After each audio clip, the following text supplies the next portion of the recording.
the republic for which it stands, one nation, under God, indivisible, with liberty and justice for all. To remain standing for a moment, the Reverend William Crothers will give our invocation. Father, we enter into your presence this day. We thank you so much for a beautiful day when the sun was shining, and realize that in too many places the beauty of a day is offset by the terrible things that happen. We think of those that have faced tragedy with terrorists, and then you watch the news and you hear of accidents and other things. And Lord, we just would pray that your blessings would be poured out upon this council and this community. Lord, allow them to govern wisely and with justice so that they will help make this community the best possible community it can be. Thank you, Lord, for your blessings. We pray and ask that we do in Jesus' name. Amen. Amen. Thank you, Reverend.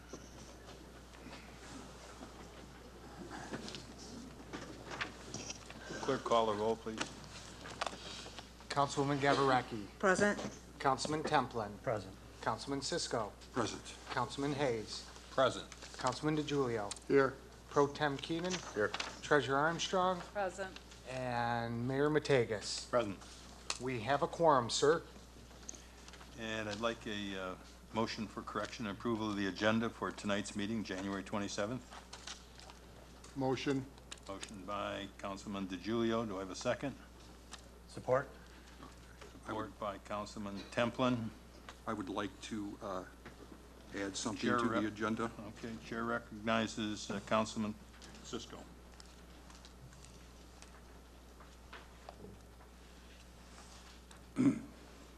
At the last meeting, I touched upon some concerns about transparency in our working relationship with the city administrator. I would like to discuss the matter further tonight, and to that end, and pursuant to the Open Meetings Act, which gives an employee the right to have his or her performance reviewed in a closed session, I would like Ms. Folks to indicate whether she wants to meet with us in a closed session tonight to evaluate her performance. If so, I would make a motion to convene into closed session for such purpose. If not, I have a resolution to present.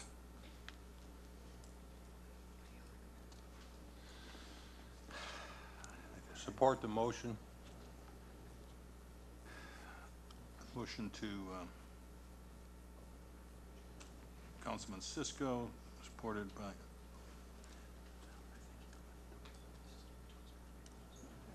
Sure. We'll go into closed session.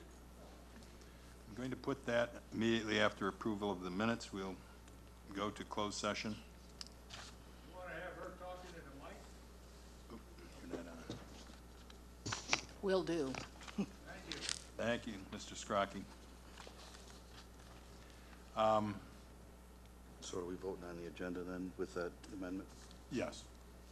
So with that amendment to the agenda, I should ask the clerk, maybe the amendment has to be voted on separately.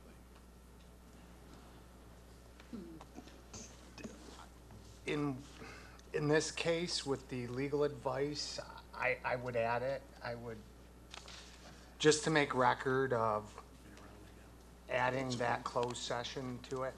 All right. But it's on the attorney. I'm not an attorney. Do you think we need to vote for the amendment separately on this occasion? No. No, okay, I was. All right, then I'm going to ask for the correction approval of the agenda for January 27th with the amendment to, or the addition of an item to the meeting by Councilman Cisco and supported by Councilman Hayes, that we go into closed session for review of the city administrator's services to the city. All in favor signify by aye. Aye. Aye. Opposed, same sign. That's carried. And we'll do that, as I said, right after the approval of the minutes. So you have the minutes for January 15th. If I could have a motion. Motion. Support. Motion by Mayor Pro Tem Keenan, supported by Councilwoman Gavarrecki. Is there any discussion, corrections, additions, deletions? Was that the 13th, Mayor? I think you said the 15th. Was that the 13th? Yeah, I thought I said 13th. That's what it should be. It is the 13th, yes. Okay. I might have heard wrong. Hearing no comments, I'll ask for the vote. All in favor signify by aye. Aye. Any opposition? Hearing none, approved. We have to have a roll call vote to go into closed session. 2/3 majority needed. Okay. If you take that roll call then, please. So we're going to go with the original motion of Cisco and Hayes, or? Right. Okay, so there's a motion by Cisco and supported by Hayes to convene into a closed session. You read it quite nice. You want to help read it back? You want me to read that back to you? Please, for the record.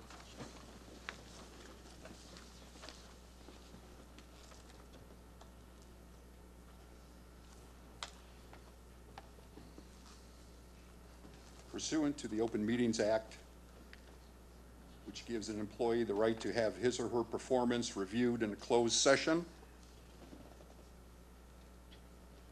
I would like Ms. Folks to indicate whether she wants to meet with us in a closed session tonight to evaluate her performance. If so, I would make a motion to convene into closed session for such a purpose. And you supported it, Mr. Hayes? Yes. That is affirmative, so we'll start the roll call. This is to convene into executive session. Charter States alphabetical, Councilman DiGiulio. Yes. Councilwoman Gavarecki. Yes. Councilman Hayes. Yes. Councilman Keenan. Yes. Mayor Mategas. Yes. Councilman Cisco. Yes. Councilman Templin. Yes. The yeses have it. We shall convene into closed session. We'll go immediately to that. And, This should be a short one, I think.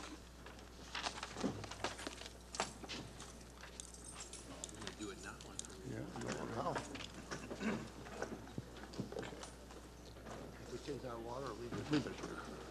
Nobody will spit in it if I don't open them.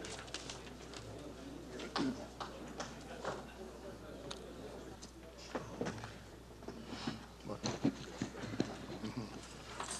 Turn on your microphone there, Bring your microphone on there, Dennis.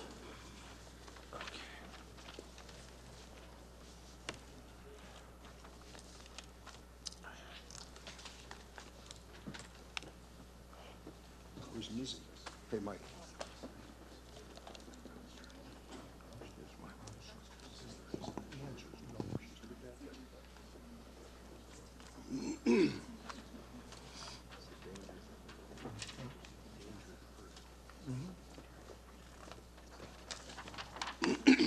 I already have.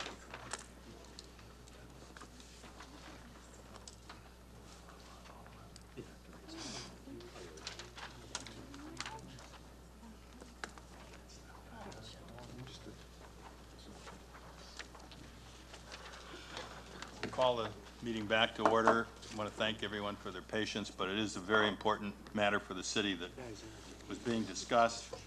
The amendment to the agenda was to go to a closed session, and if we came back without an agreement, then a resolution was going to be entered by the council, and I'll go to Councilman Cisco for the motion. Thank you, Mayor. This is a, and everybody has a copy of this, Mr. City Clerk? This is a resolution to terminate the employment of Karen Folks, City Administrator.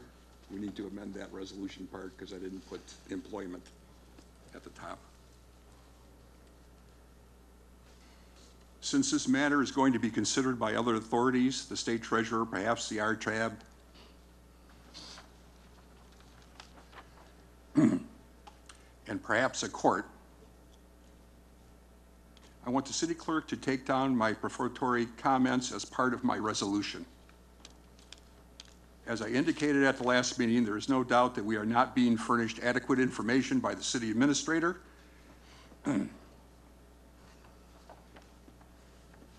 yet we are expected to make monumental decisions, including the sale of City Hall property. The lack of transparency took this city into financial crisis in the past that put 2 members of the past administration in federal court in part for withholding information. We are not going to stand idly by and allow history to repeat itself just because the city administrator has been given unprecedented and dubious protection by the outgoing emergency manager. By concealing critical information relating to our real estate has caused us to lose trust and confidence in the city administrator, and we will never feel secure that all relevant information is being given to us and that we are not being led to an outcome predetermined by the city administrator or others to whom she reports, since it is clear that she does not feel she is under our authority. Therefore, I move to terminate the employment of Mick Folks as city administrator for cause as indicated above.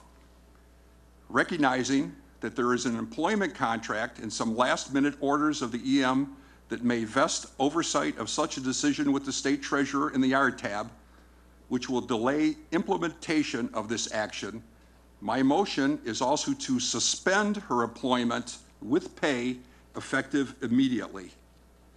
She is not to take any action as a city administrator and is absolutely forbidden to make any financial or personnel decisions during this interim period. I move that Bob Cady serve as the interim city administrator immediately and be directed to start a search for a permanent city administrator. The city clerk is directed to transmit a copy of this resolution to the state treasurer and to the RTAB immediately. We would also ask the RTAB to have Ms. Joyce Parker recuse herself from voting on any personnel decisions concerning Ms. Karen Folks due to her obvious conflict of interest as Ms.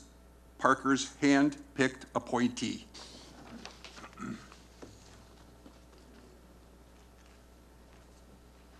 You've heard the motion. Do I have a second? Support. Second. Second by Councilman Templin. Does anybody wish to speak for the motion at this point? I agree wholeheartedly with the motion on the basis that there has been cause for concern. I was unaware of this motion until this evening, but I wholeheartedly accept it and concur with it. And I thank Mr. Cisco for taking the initiative to write it. Thank you. Do I have any other comment? I look to anybody that wishes to oppose the motion to speak at this time. And I would certainly give the city administrator time if she wishes to say anything at this point. Obviously, I categorically deny any allegations that are in here, but I'd also ask the indulgence of everyone here to listen to Mr. Brian Leffler talk about one particular very sensitive issue to the city and why this may not be the correct way in which to go about this, much less the timing. And so I would ask that Brian Leffler be allowed to make some statements, please. Why? That's not appropriate. Well, it's the discretion of the chair. That is not appropriate, Mayor. I'd like to have a vote on whether he can come up and speak or not. I'll support that. There's been a point of order called by Mr. Cisco, supported by Mr. Hayes, to overrule the chair and allowing Brian Leffler to speak at this point. I think that only calls for voice vote. I think a majority, or is it a 2/3 on overruling the chair? I haven't had this that often. Do you know, is the attorney? Yeah, I don't. No, I don't know. This is a new one on me. Would this be a privileged motion? Mine would be. I mean, I'm not a parliamentarian, so I... No, he's calling a point of order onto the ruling of the chair. My sense is it would be a 2/3, but I don't know for sure. Well, let's,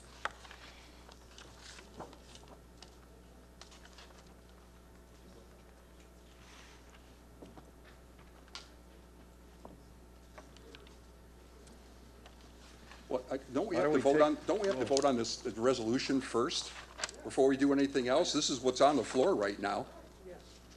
Anything else after that comes Well, it's secondary. been just a request for somebody to speak against the motion and that was the issue that was said to be So we're pulling the people chair. out of the audience to go against what we just said?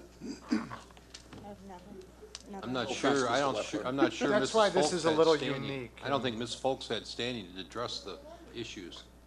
That's the council's business, not hers. She's a subject of the resolution, but she's not you. a participant in the voting on the resolution. So I don't think she had standing to even question it. But, you know, the mayor does have the right to do what he did with respect to asking her for her comments.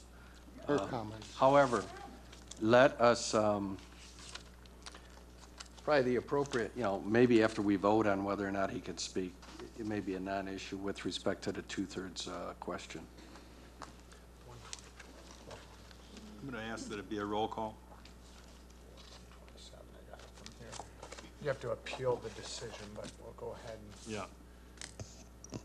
What are we voting on, the resolution are- or the second To thing? the The permission. resolution is first. It was a point of order as to whether the mayor could allow Brian Leffler to speak to the council and the audience. So we're voting, I had a motion by Cisco, supported by Hayes, to overrule the decision of the chair. We started with Mr. DiGiulio first, so we'll go to Ms. Gavaracki. Just to overrule? This is to overrule the chair's decision. Yes means I'm overruling it? Yes? Yes. Councilman Hayes? Yes. Councilman Keenan? No. Now just, and this is a good one, does the mayor actually vote on this one since it's his decision? I've never had this come up once. He should vote. If it's a two-thirds majority, he's part of the two-thirds. Overruling the chair. Mayor Mategas. No? Councilman Cisco. Yes to overrule. And Councilman Templin. Yes. And Councilman DiGiulio. Yes to overrule. We have it two-thirds regardless. The motion passes. The chair is overruled. All right, now the principal motion is the motion that you had placed before you by Councilman Cisco, supported by Councilman Templin. Does the council have any other questions? I hear none. I'll ask for the vote. All in favor signify by aye. Aye. Opposed, same sign. I would ask for a roll call vote on this, even though it's unanimous. I would ask for a roll call vote. Okay, going in alphabetical, last vote was Gavarecki, so we'll go in Councilman Hayes, and that is to adopt the resolution to terminate the employment of Karen Folks. Yes. Councilman Hayes is a yes. Councilman Keenan? Yes. Mayor Mategas? Yes. Councilman Cisco? Yes. Councilman Templin? Yes. Councilman DiGiulio? Yes. And Councilwoman Gavarecki? Yes. It is unanimous, the motion passes.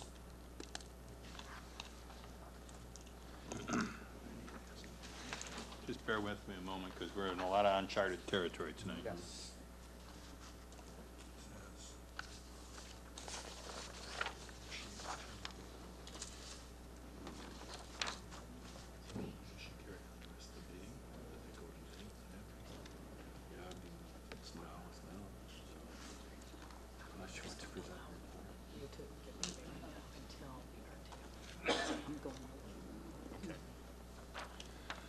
The,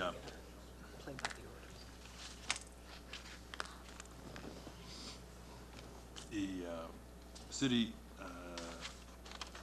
administrator will conduct the rest of the meeting.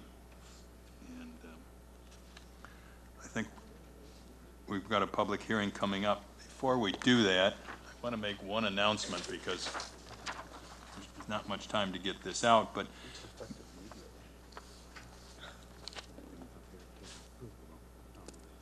No progress. She is effective immediately. Now. It's not effective immediately. I'm going to read an announcement while it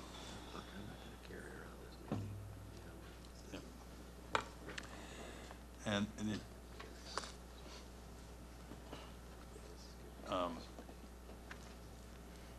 Ms. Folks will conduct the rest of the meeting on advice of council. And before we go on with the rest of the meeting, I just want to make this announcement for the Bowman family. Their 14-year-old son died recently of cystic fibrosis. Blake, nice young man. And they're having a fundraiser for the Bowman family. All donations and proceeds will benefit the Bowman family. It takes place next Wednesday, February 4th at 8 to 10 p.m. in the Allen Park Civic Center. Donations will be accepted at the door. The Allen Park High School varsity boys hockey team is going to be playing the Legends of Hockey, which is a combination of the Allen Park Police Department and Fire Department. And they are legends in their own mind, my way of thinking. But I think it should be some entertainment, and I hope nobody hurts themselves.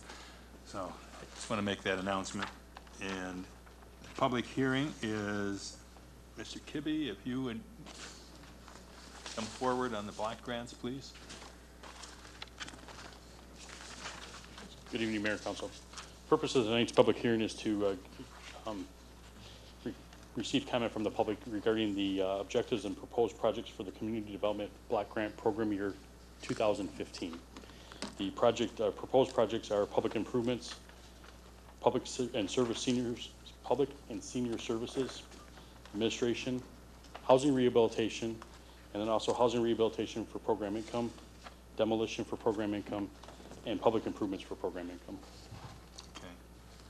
And we had the first public hearing. Yeah, correct. We did the first public hearing December 15th. And we're And required this to is have the required, second. this is, Right. hopefully next year, they are in the process of changing the master plan of the block grant program, and they're gonna get back to one public hearing, which is what we've done for the previous 35 years. Any motion, Mr. Clerk, on to go to a public hearing? Motion. Support. Motion by Councilwoman Gavarecki, supported by Councilman Templin. We don't need a roll call, do we? Nope.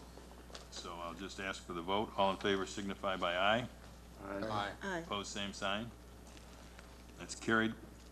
Public, anyone wishing to come forward and comment on the block grants for this fiscal year, isn't it? This would be for money that'll be available July 1st. Typically, we have about 18 months to spend the money, and we can go back and ask for some extensions. They are trying to get into a 24-month period with no extensions. I'd rather tell you 18 months, get the money spent, so we're not at a point where we're at risk of losing any dollars at any time. So these monies won't be available to be spent until July 1st? July 1st, yep. Okay. With that, does the council have any, or the audience have any questions they wish to bring before us? I have one more. How many dollars are available? We have a total of $133,700. I'm sorry, yeah, $133,700 is the annual allocation. That is an amount formulated by the population, by need, and those are the factors that are into that based on the 34 communities in the Wayne County Block Grant Consortium. Is there a limit for any household? They're all in low income, correct? Councilman, it's a public hearing. Let the public come up. We'll have a chance to question Let me Mr. Green. talk. Okay. Ray McGusson, citizen of Allen Park. I'll ask the questions then. How much money? Who can get this money? When does the money go ahead have to be spent? Where can it be spent? How do people go ahead and apply? Where do they apply? You know, you just went ahead and you opened this up, and you really gave us no information. And please speak in this microphone. Thank you very much. You want to answer all those? Yeah, go, well, yes. Maybe that'll help the public a little bit. We have a total of $133,700. The projects, the proposed projects are listed as street and sidewalk improvements for $80,500. Those dollars would be spent in the two qualified areas of the city. One being, I think it's about, it's the City of Lincoln Park border, and in about 2 blocks from about Paris to Dasher. It's a rough area. of the boundaries. And the far south end of the city, over off of Goddard, is a new area for the city. Those would be used for street and sidewalk improvements. Public services, $20,055. That is used for community living services. Residents that are part of that program get in-home health care. The Guidance Center is one of the programs for mental health assistance for any resident that is a part of the Guidance Center program. And the Senior Alliance that helps with the Meals on Wheels program. We have money set aside for administration. We have money set aside for housing rehabilitation. The way the housing rehabilitation program works is that the people, if you call here, I think if they call the clerk's office, we can pass that number along for Terry Capra. And I believe at this point in time, we do not have a waiting list. I think she's actually looking for some residents to come forth. The way that program works is we place a lien on the property for the amount of the service provided. So if they need a new roof, a new furnace, hot water tank, other improvements, we have been able to go up to $24,999 per house. Obviously, with an allocation of $20,000, it's a little bit tough on that, but we do have extra money in other areas that we're still trying to spend from previous years as well. So I think from the last time we were here at a public hearing back in December, we did get a couple phone calls, and I think from there we got 2 houses. So. And that is an income orientation for the household? That is based on income. A single person can make roughly $39,000 per year, at a roughly $4,500 per each member of the house additional. So family of 2, probably looking around $43,500. They would still qualify for the program. Thank you. Have other citizens? Okay, I don't see anyone coming forward. We'll close the public hearing, and we'll go to item 2 there, which is approval of the block grant allocations. You need that as we need a resolution. So the first public hearing we were able to do with just gathering the input. This, again, gathering input, answering any questions, and then the allocation approval by mayor and council. Okay. Do I have a motion for the approval of the allocations as stated by Mr. Kibbe? Motion there, Mr. Mayor, from DiGiulio. Councilman DiGiulio. Seconded by Councilman Cisco. Either of you gentlemen have a comment? Is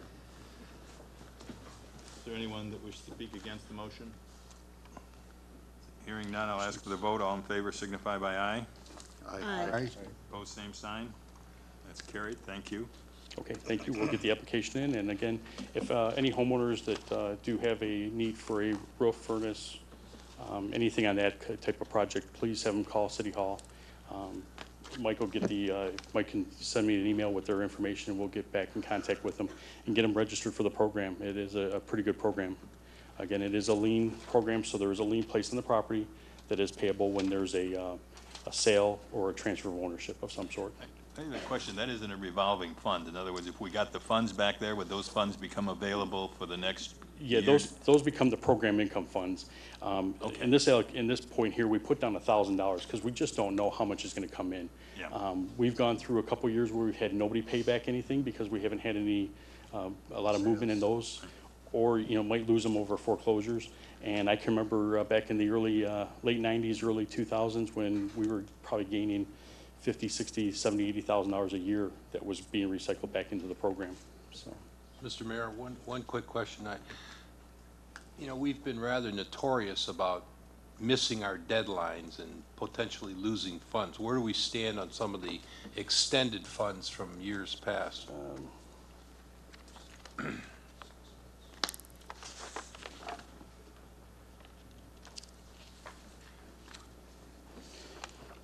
For program year, I took over for program year 10. I'm sorry, for program year 9, we are all spent. Program year 10, we are spent. 11, we still have some dollars available for the home program, which is very similar to housing rehab, but not the exact same. That program has a few dollars, but they have to qualify. There's a little bit more stringent qualification on that one. And when are we subject to lose those monies? Those would be subject to be lost in 2016. Oh, We are set for 12 money. The only thing we have left is to voucher for the smoke detector program, which is about $3,960. And we have money set aside for the sidewalk and ADA improvements. We do have specs written for those, and working with Mr. Wilson on those. We'll get those out to bid here. That money has to be spent by August. So that is the one that is at the risk first. And then we have money for 2013, also for sidewalks. So we'll be busy this spring getting those projects out to bid and making some improvements in the qualified areas. Well, thank you for I your think we're in fine a work, by the way. much better position than we were a couple years ago. Yes. Yeah. Thank you, Mr. Kibbe. Thank you. Thank you. Ms. Folks, awards, presentations, proclamations. Thank you, Mr. Mayor. We have a couple of presentations this evening, and if you recall, the city, in essence, outsourced the management and operation of its community center and arena for some period of time. And as of last February, I think 19th, we brought it back in-house. Pat Hawkins has been our director, and I'm going to ask him to come down. He's here to give us a one-year update on where we're at with the management and operations. Thank you. Mr. Mayor, members of the council, Clerk Mizzi, Treasurer Armstrong, Administrator Folks, Councilor Cuvier. As you're aware, early in 2014, the city's EM contracted with a local recreation and recreational facility consulting and management solutions company, the Leisure Resources Group. The purpose was to assess the operation of the community center and the contract fulfillment. Mr. Ron Rinke was the principal involved in preparing the assessment presented to the EM. Mr. Rinke is well known and highly regarded in the recreation field. He's a retired Director of Parks and Recreation for the City of Livonia, retired Assistant Director for Wayne County Parks, and he currently serves as a professor at Eastern Michigan University. Following the receipt of the assessment, the city relieved the management company operating the community center of any further operating responsibilities in February of 2014. The city continued operations on an interim basis with help from another ice arena and the temporary employment of an interim director. The interim director at that time negotiated a contract with the Allen Park Hockey Association to have them return for the 2014-15 hockey season. I was employed by the city in May of 2014 and immediately conducted my own assessment of the facility and the department. I agreed with the report from Leisure Resource Group and found additional critical areas of concern since I was in the building on a daily basis and was able to closely inspect the mechanical operations. I also learned the expectations and responsibilities of the department as it related to parks, Allen Park athletic groups, and programs. At this time, the 5 most immediate things I felt I needed to address were, number 1, the culture and mindset of the part-time staff had to change. The community center needed a deep cleaning as well as painting. Immediate maintenance was needed in many mechanical areas, and a preventative maintenance program had to be established. A feeling of safety and security also needed to be established at the facility. And then convincing the facility users that the city is committed to operating the community center properly for years to come. With the help of many, I believe all of these goals are being accomplished. The lack of regular ongoing maintenance and repair for years and years has produced deterioration in many areas. And I left Mr. Mizzi a belt just as an example. You can pass it down. There's a belt that I replaced a couple of months ago. It obviously didn't happen over a season, didn't happen over a year, didn't happen over 2 years, but those are the kinds of things that we're operating our equipment, and they continued to go round and round, but they didn't serve their purpose very well. That belt continued to go round and round? Pardon me? Did that belt continue to go round and round? I took it off. It was going around, and put a new one on. The staff is now easily identified, and an adult supervisor directs assignments and deals with the public. The concession stand is clean and operating in a controlled setting. Financial management is also controlled and handled by only a few. Keys to the building and the offices is now limited. Low energy lighting has replaced burned out metal halide bulbs. Tile floors have been stripped and waxed. Mechanical issues are being dealt with on a regular daily basis. Fitness center equipment has been repaired and replaced, and software is now in place that is functional for the entire operation of the community center and the department. And in the near future, this software will be able to process online registration. The Street Fair Committee and the Parks and Recreation Foundation have been instrumental by providing financial support to make these things happen. Programs and program attendance is regularly increasing. Exercise classes continue to grow, and Jazzercise, which is a national franchise, has contracted to rent space at the community center beginning in February. Our first skating lessons program, which was a Learn to Skate program, started with 18 students, which hasn't been there in quite a while, and I was happy with that number. Local schools are using our gym and reserving ball fields more than in the past.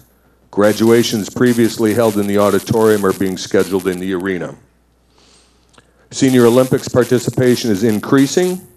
Grants are being used to benefit local parks with new playground equipment. Service clubs are taking an active part in helping Parks and Recreation, and we'll also be adding CPR classes in the next few weeks that will be offered to the entire community. The city's Parks and Recreation 5-year master plan is a project that has not been ignored. Our plan is to have this completed in-house and presented to council within the next few months. I would also like to note that we have a good working relationship with all the local schools and districts, including Intercity Baptist, the Melknap Schools, Cabrini, Henry Ford Academy, and Allen Park Public Schools. This, along with a strong working relationship with Allen Park Athletic Club for baseball, Allen Park Bulldogs for football, and Allen Park Hockey Association, has created partnerships certainly reflective of a good family community environment with strong recreation support. We are at the level that other communities strive to match, especially with the partnerships and the cooperation with the schools. Parks and Recreation programs and participation are on the upswing, and the community center activity is increasing as well. And relating to that, it's a good time to be an Allen Park resident. With the leadership of the Parks and Recreation Commission, the strategic plan adopted by the city is addressed, discussed, and actively worked on at each commission meeting. In some of the Parks and Recreation goals, one of them says, with the return of the management of the community center to the city, participants focused on the revitalization of the center. These included the development of additional programming and aggressive marketing of the center and its programs and services. This is currently being done and discussed and reviewed monthly by the Commission. Another goal says to continue to maintain and update park equipment and facilities as needed with the assistance of an increased Adopt a Park program. Many of the parks are currently adopted, such as the Kiwanis and the Rotary Park, and etc. Playground equipment has been updated in 7 parks in the last few years, and every year we plan to upgrade and replace equipment at 1 to 3 parks, which is dependent upon grant monies. Most facilities have not been maintained for the past 10 years or more, and we are including facility maintenance in the annual budget now. Another goal was, in cooperation with the public and private schools serving the community, to develop a youth council to better understand the issues of younger people and engage them in community life. The department was directed at the December commission meeting to contact the local schools after the holidays to explore a youth committee with representatives from the local middle and high schools. This is currently in progress. All of the Parks and Recreation goals have been addressed initially, and discussion or action take place at the monthly commission meetings. This year, I also enrolled the city as a member of the National IPA, National Intergovernmental Purchasing Alliance, and the NJPA, the National Joint Powers Alliance. These groups are cooperative purchasing organizations dedicated to serving city and local government, county government, state government, public and private partnerships. We can purchase small quantities of regularly used items and pay the low awarded bid price from large volume bids nationally. This has shown an immediate cost savings result in everyday supplies.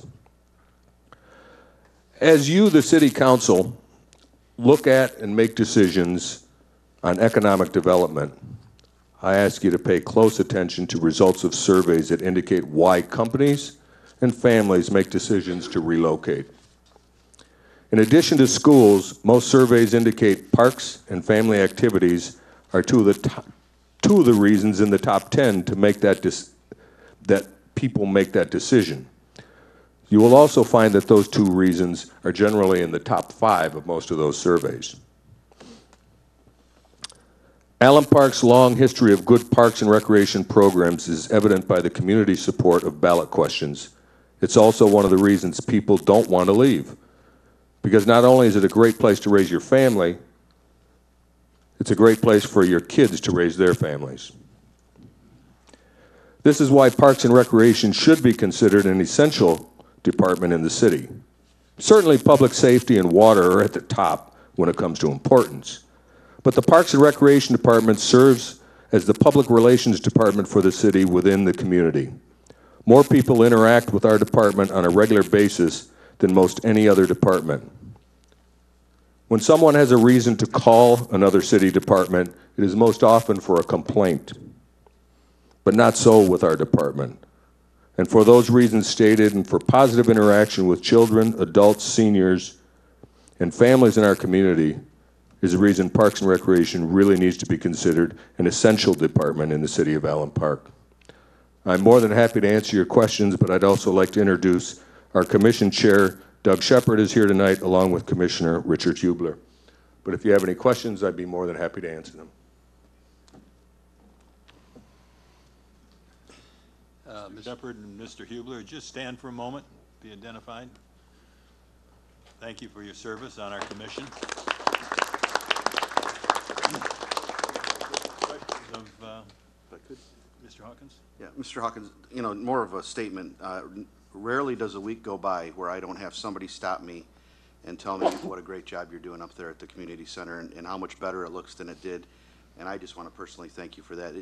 As you stated, we get a lot of complaints and very few accolades, and it seems like the ones that we do get revolve around the community center. So I do want to personally thank you for that. Thank you. Mr. Chairman, sir, 3 quick things. One,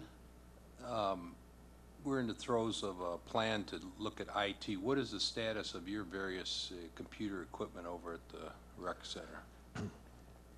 I'm not in as bad a shape as most people. I have a couple of new pieces of equipment regarding computers alone.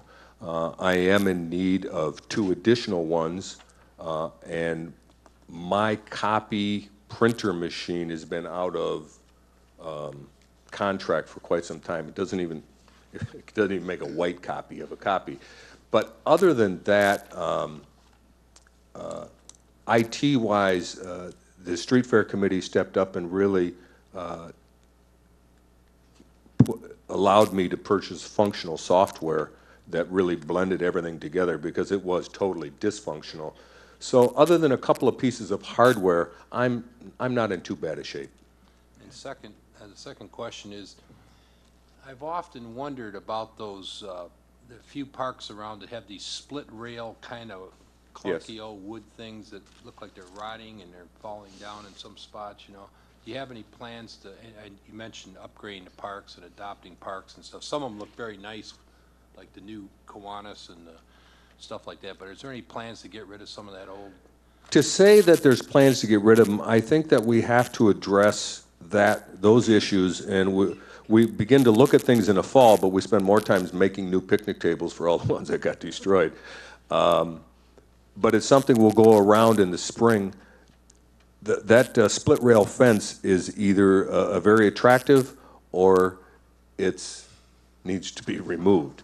We're not in the position, I don't think, to replace them, and so I think we need, as they get into a condition of deteriorating, we need to remove them. We have removed some of it, such as over at Kiwanis Park, at the Duda Park. Some of that had to be removed, and we weren't too concerned about replacing it, because we can't.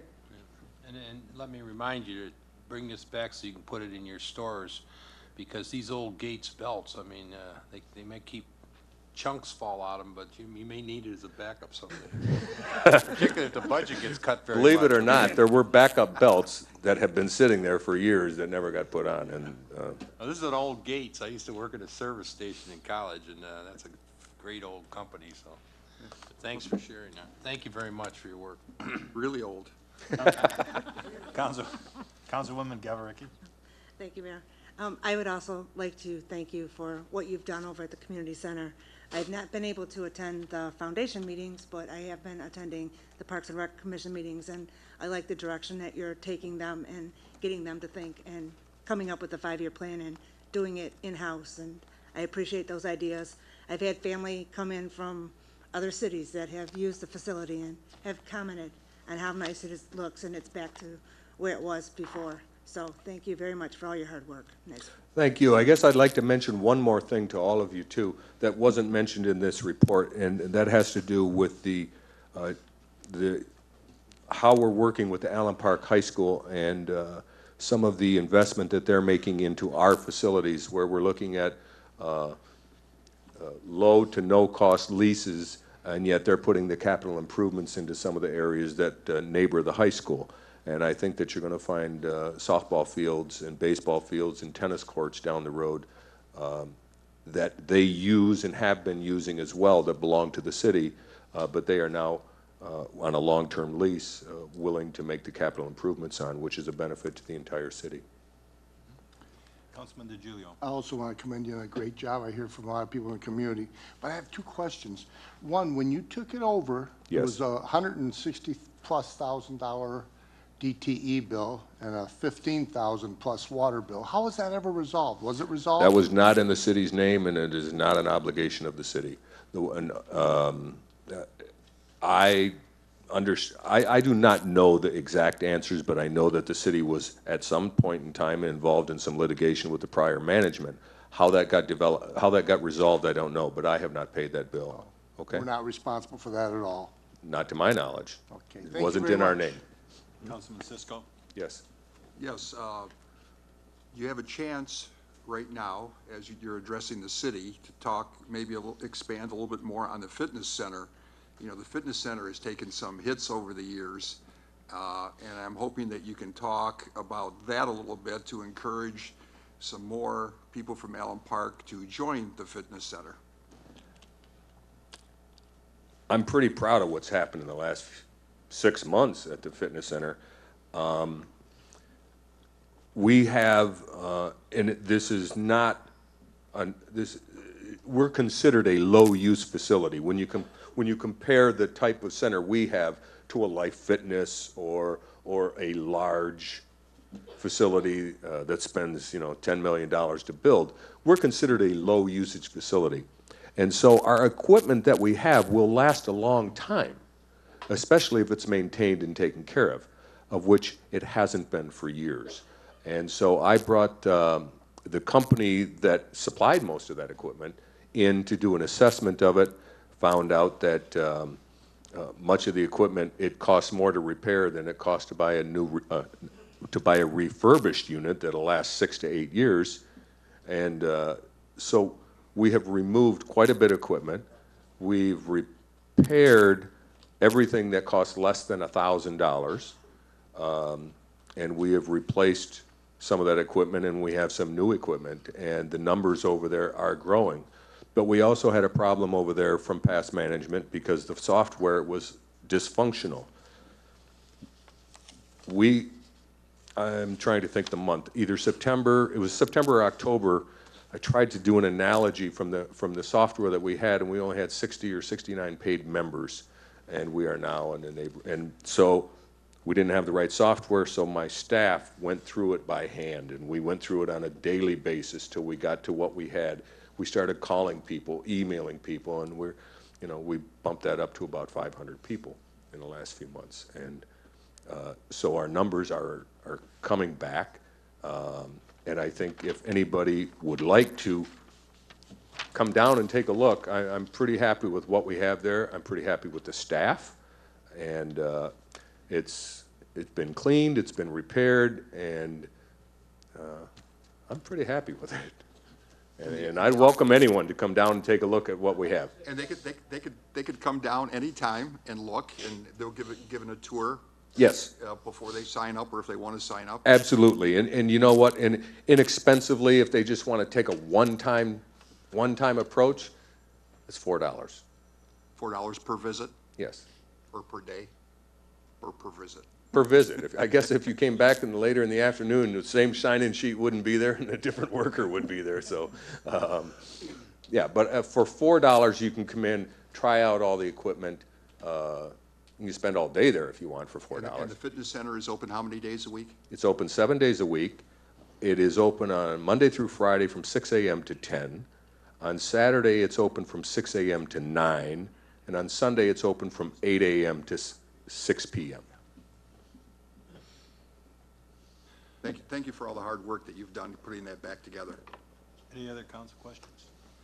I'd like to just compliment you on the work you've done in revitalizing the center for us, but I'll have one negative disagreement with my council members. On our tot lot parks, those are the ones that have all of those wooden rails around them. And if you notice, the openings to those parks are at a corner, are they not? Or supposed to be if they're up, except what we changed at Kiwanis, but that was for handicapped children. And I never found out, I know that former Mayor Hubler was also our director in this job that you have, and he may know, but I suspect that those railings are to stop those fast little children from outrunning us into the street. You are correct, and that actually has been an issue at Duda where some of the split rails came down. And so, but that was and we just have to look and see if that presents a problem. But I do think they were put up for a safety reason. They were aesthetically done rather than give us the aluminum fences that we've got all over the place. I do think they look better because all we're trying to do is stopping those children from exiting quickly. I know I've got 2 young grandchildren. I cannot run and catch them. So all I can hope is I can stop them. It actually has been an issue at Duda Park with the new equipment and all the excitement over there. And so it has to be weighed, but we also have to look at where do we get the money to do it. And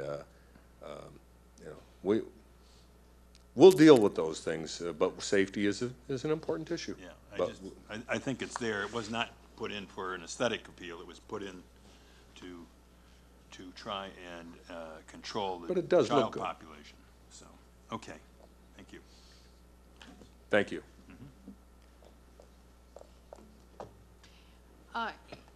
As we have talked about before, there are some offers to purchase the 11 acres on which City Hall sits. There are 3 actual offers. The one gentleman, and that would be Mr. Apostolopoulos, had to back out of tonight's meeting. But we do in fact have 2 groups here that would like to make a presentation. First of all, we have Mr. Boji from the Ron Boji Group, who has a refreshed offer, and so I would ask you to come forward and provide that information.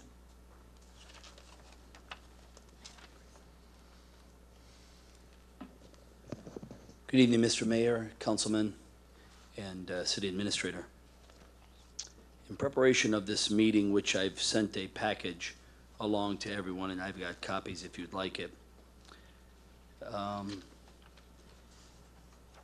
just want to ask a question before I go on and make some comments. I see that the second person here, and as the City Administrator made a comment, Time Equities is also being given an opportunity for to purchase this property.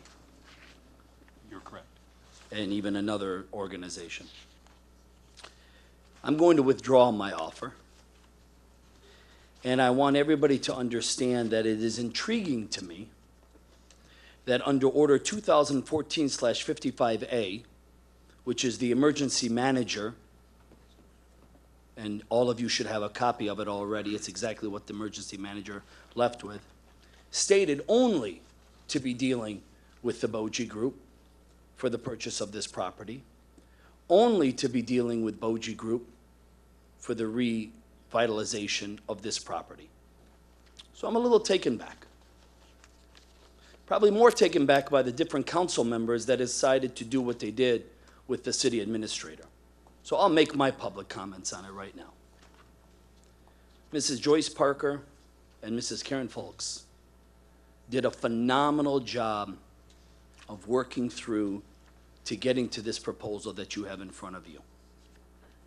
They held themselves with the utmost transparency, with the utmost respect, and number one, the city of Allen Park in mind at all times.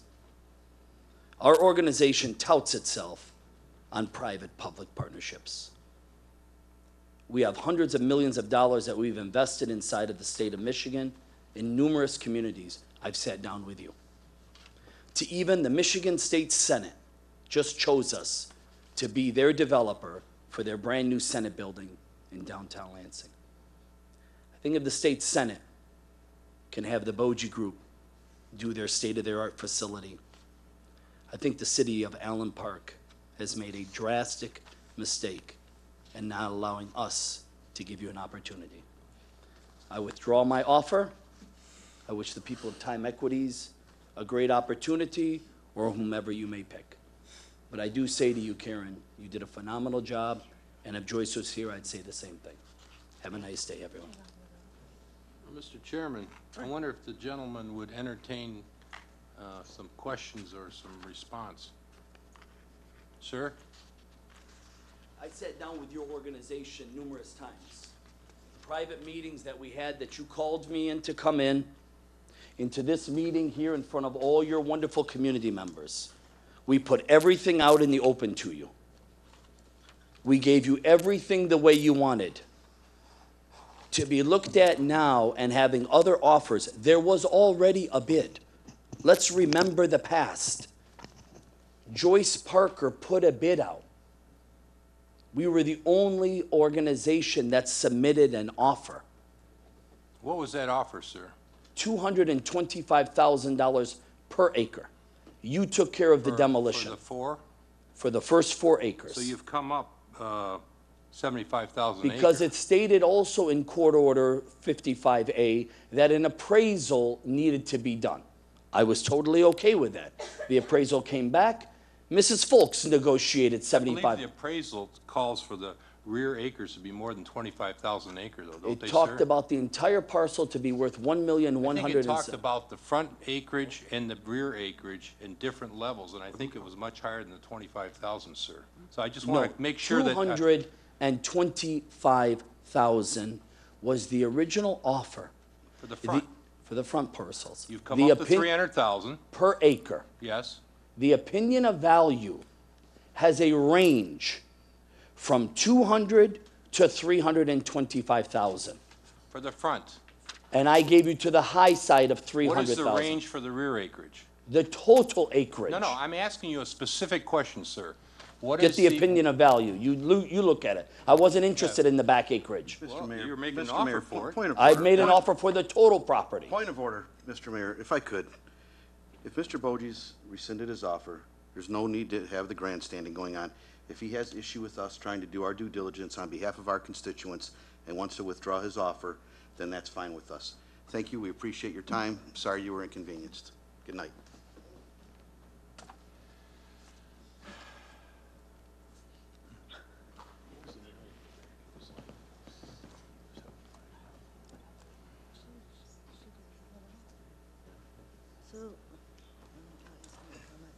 So we move to CBRE. We do have another group here that has just recently tendered an offer to purchase to the city, and that is Time Equities through CBRE, so I invite them to come forward.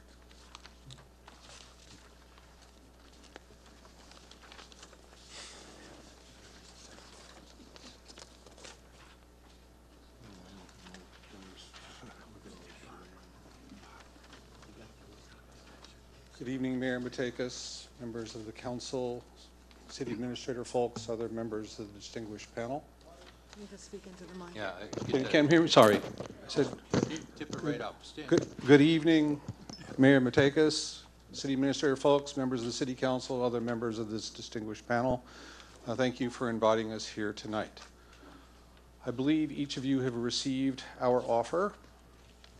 Just for everybody that's going to be watching this on TV tomorrow and in the future and the people here, could you just introduce yourself Oh, I'm sorry, to yes. the audience? My name is Richard Reckney. I'm the Director of Asset Management for Time Equities, Inc. And to my right is Larry Emmons from CBRE, who submitted the offer on our behalf.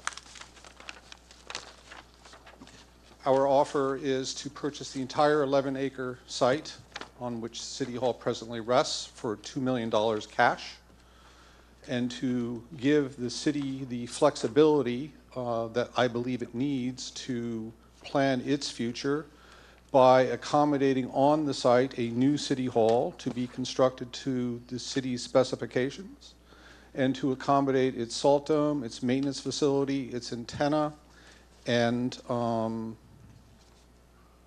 Impound lot. in the impound lot, sorry, I forgot the word to use. I deliberately left the proposal a little vague because I understand there are some moving parts that the city has as to how it plans to raise capital for at least the construction of the city hall and the police department.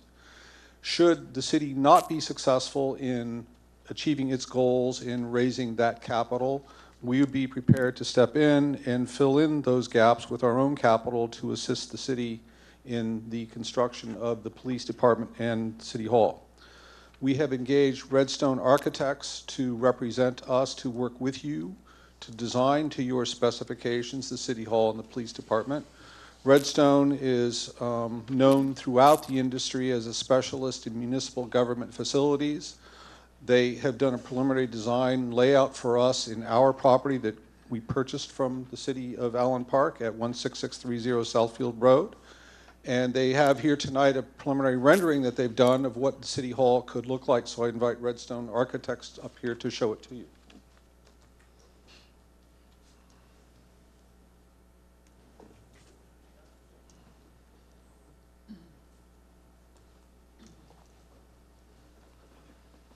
Good evening, Matt Burge from Redstone Architects. So this is a rendering of a concept for what we might propose for the City Hall Police Station portion of the project. Very nice. Show the audience, turn it Yes, around, certainly. and that way the cameras will catch it, please. Thank you.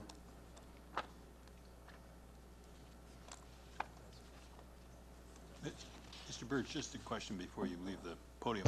Yes, certainly. You did the design work for the Inkster Police Station and Courthouse? We were the law enforcement consultant for Inkster. So what that means is we did the schematics. We helped them figure out where the spaces went, what rooms went to what next to what other rooms, how a sally port works with a lockup.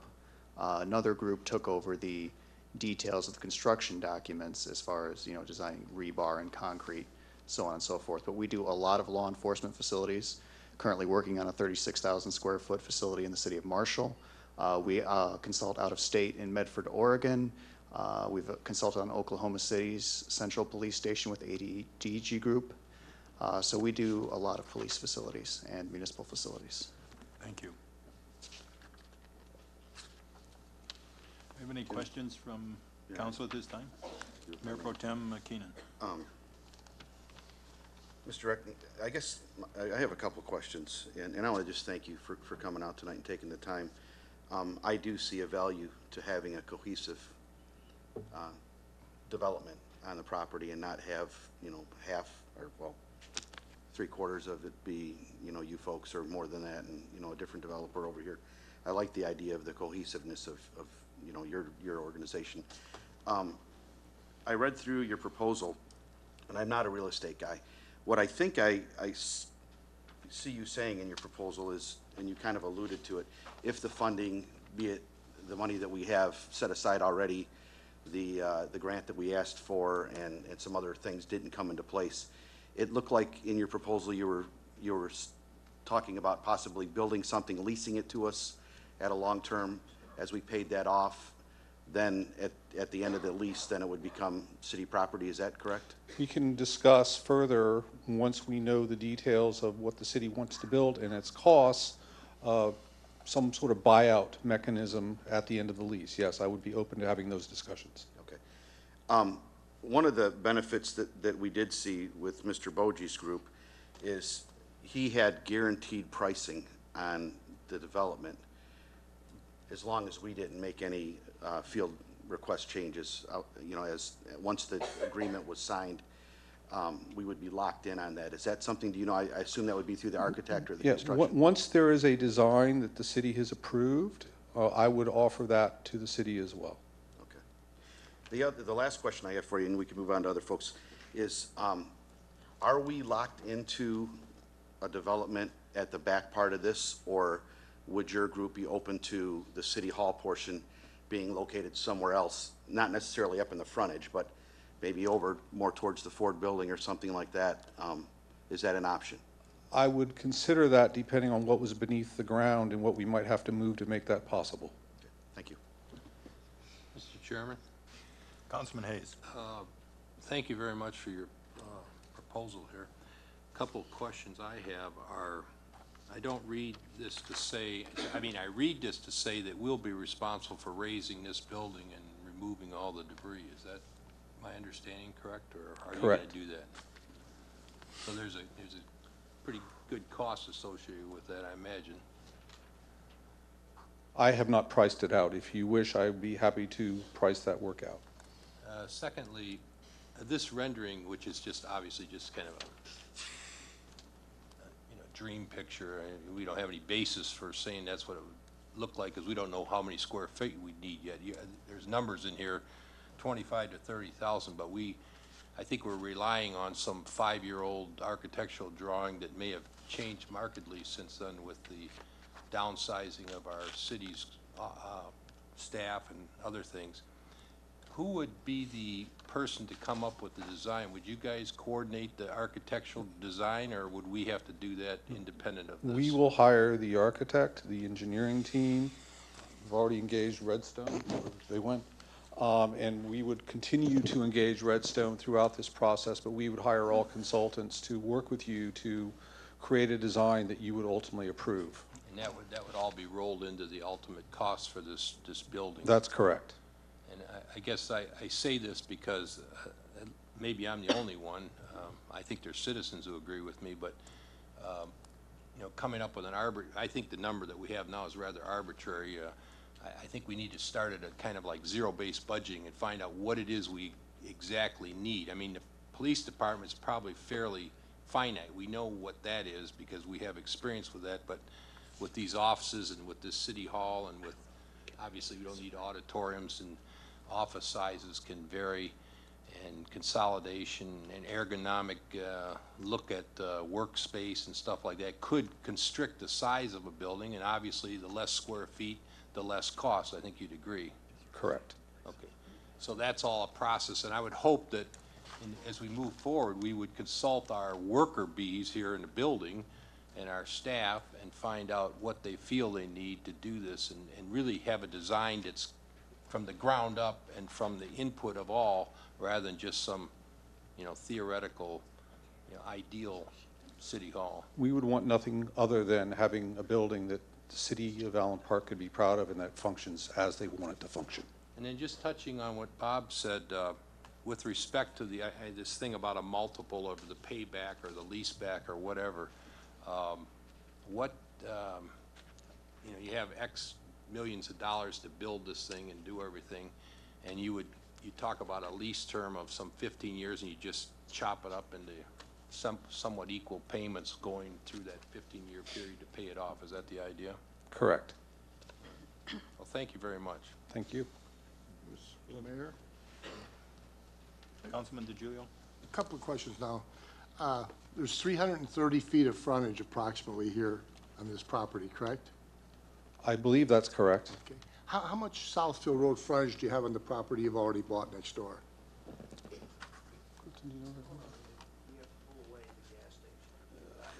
I venture a guess of somewhere around 1,000 feet of frontage, if not more. 1,000? Yes, about 1,000. Feet of Southfield frontage. Give or take about 1,000 feet of frontage. And I think, didn't CBRE say that the value was about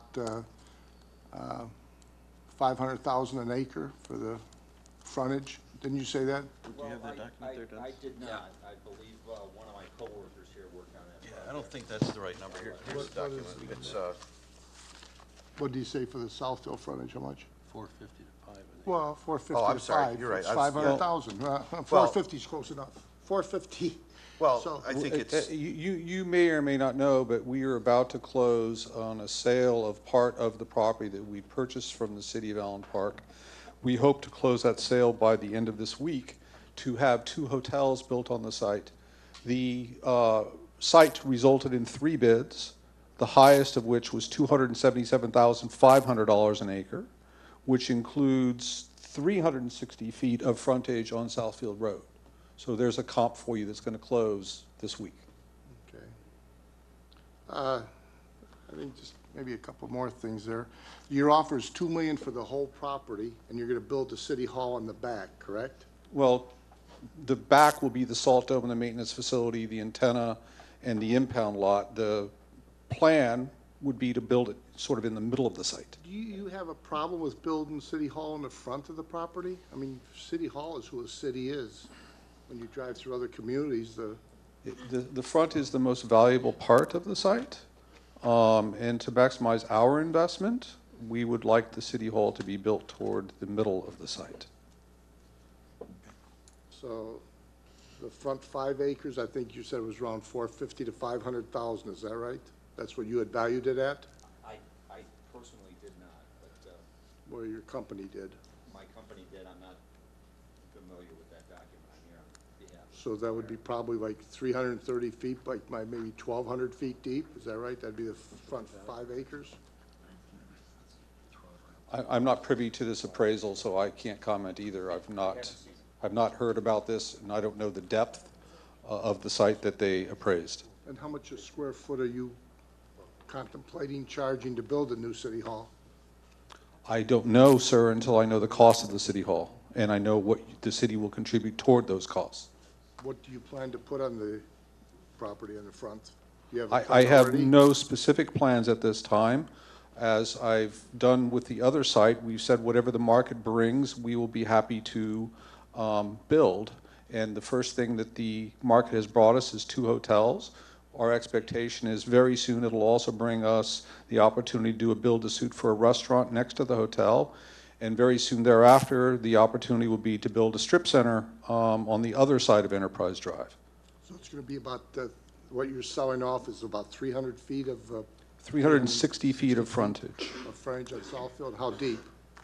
That's 6 acres total. It's 6.08 acres. I don't recall the depth, sir. The depth would be the same as the frontage, because that property is turned sideways, that Yeah, 23 acres. correct. in fairness I know to, you got that carved I out. wasn't done, but go Oh, ahead. I'm sorry. I thought you were done. Go You said- ahead. No, you said go you had ahead. a question. Go ahead. in fairness to Arthur Itkus, who is not here, and since the numbers are getting thrown around, I feel like I have the document that he sent. And he did say, as you stated, that he didn't have comps that were as of, he was basing his guesses, so to speak, on numbers that were 18 months old and trying to go. You obviously said you have a comp that'll close at the end of the week, but Arthur had said that the entire property was valued between 100 to 150 per acre. The 1 to 5 acres not having main road exposure, 250 to 300 per acre, and the 1 to 5 acres facing the main road or on Southfield Road at 450 to 500 an acre. So your offer is for the full 11 acres. That's correct. And Arthur's estimation at that was 100 to 150 an acre, which I believe your offer is considerably above that. Correct. That's what I'm reading. Do we have any other questions by council? I don't know if I have a, well, I do have a question. How do you pronounce your last name? Reckney. Reckney. Mr. Reckney. You don't have any problem with competition, do you? No, we went through a competitive process to purchase the site that we purchased from the city of Allen Park. So if somebody else came and made a competitive bid, you wouldn't come in here and tell us to No, we deal with the situation every day of the year. take a leap We off a cliff somewhere, we would we you? are operating in a competitive business, and I would expect nothing less than a competitive process. And that is what business is about, isn't it? That is correct. So I thank you for your offer and your time that you've taken. I know there's some expense involved in what you've done that has not reflected upon us at all. That's been your expense, so. That's correct. I appreciate some of the extra things that you've paid for. Thank you. Can I finish now, Mayor? Mr. Keenan took over for me. Can I finish my statements? Councilman If it's DiGiulio. permissible.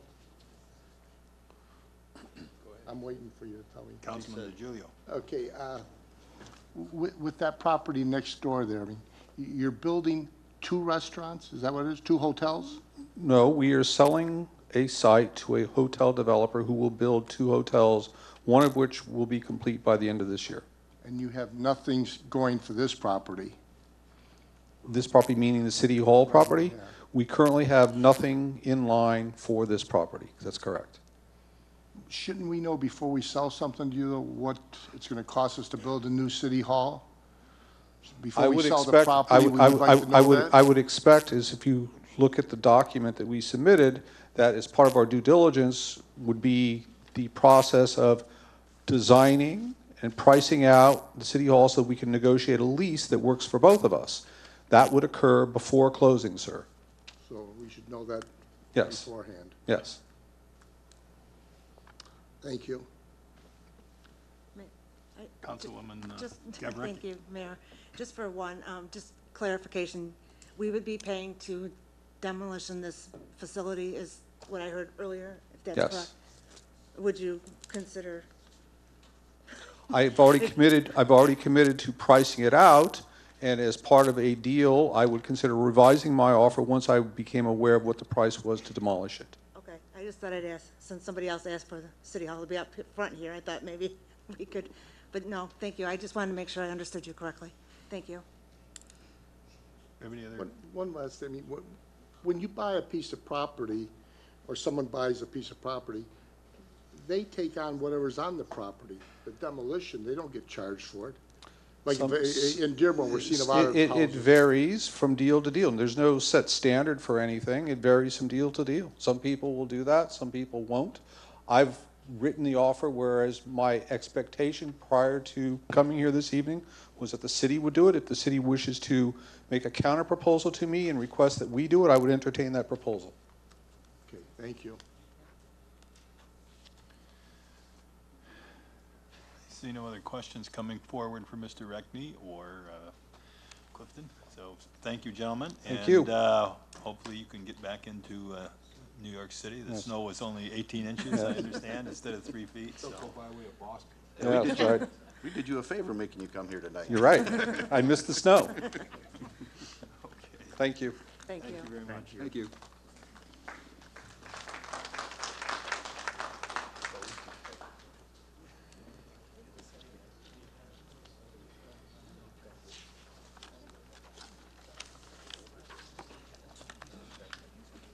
Yes, organizational business. Yes. Couple of items under organizational business. We've been talking about that 5-year budget and the draft of the 6-year capital improvement plan. Under Order 57, we provided a preliminary draft of these to the state. They indicated that they would be, in essence, wood shedding it. They would get information back to us, and then we can start doing some of the wood shedding in-house. Because it is a relatively large document, I have passed that on. The other thing that you will notice is that you also received a preliminary draft of budget amendments. And Bob Cady has started down this path to assemble all of the various amendments that probably need to be made probably within the next, I would say, month or two, and certainly some of them would be by fiscal year end. It is preliminary because he is unable to put together a final draft until the tax collection process has been completed. And so this is to get started with providing some of that information. The desire is, as he concludes that part, that we would start perhaps even a series of work sessions to begin to go through not just the amendments, but against the backdrop, first of all, of the two-year budget, because that's what it would affect, and then also begin looking at and woodshedding in-house the five-year budget and six-year capital improvement plan. You also... Can you tell us what woodshedding means? It means we have, first of all, a backup, and internally, we have gone through a process with department heads to get it to the point where we feel that the numbers are certainly there. We began to look at some of the capital improvement issues, and so I think there's probably more to be done. We recently looked at one particular area, as a matter of fact, just as a comment, and noticed that there needs to be some adjustments there yet. So the idea is to bring it to the council. We would do a presentation, and that would be spearheaded by Bob Cady, and then receive your comments, your thoughts, and if there needs to be further changes that you would like to see, then we would be making those as well. So that's what woodshedding means? Yes. Okay, I just wanted to figure out where that connects up with low-hanging fruit. There's a lot of tree references here, and I can't keep track of them all. Thanks. There is the fourth quarter litigation report, and when I say fourth quarter, it means of the last calendar year, so you also have that as well. Hopefully many of you have already had an opportunity to take a look at our updated website. There have been just a couple of glitches with the new launch, and we have ironed those out, I would say, just about as fast as they have been identified. If you haven't had a chance, go and take a look at the city's new website.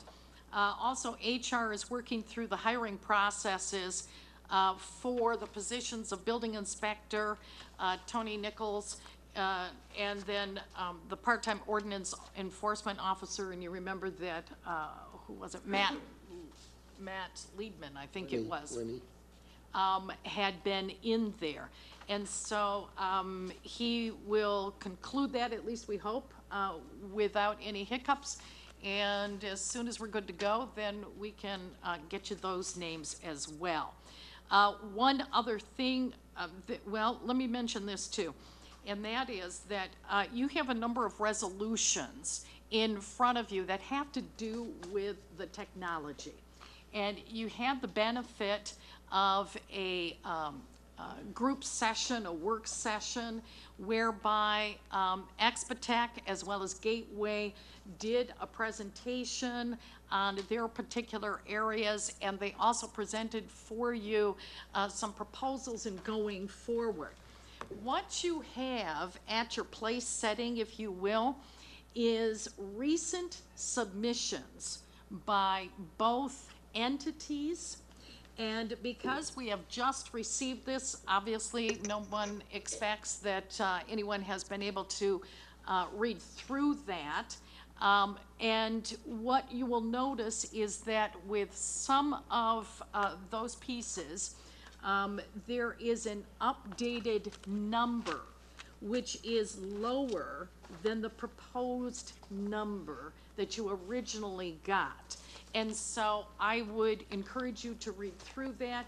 If in fact we need to bring these parties back for further analysis, we can certainly do that. Also, I believe that even one of the documents that you have probably expresses an interest and a proposal by Expatec to actually do some of the IT work. They are here tonight if there are any questions that you have now.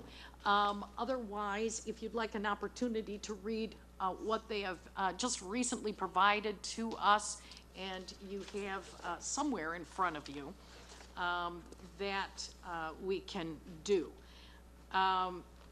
The other item that I would make mention of is the fact that we had an opportunity to talk briefly around the submission to the mayor and council of certain tender offer documents that provide the framework in going forward.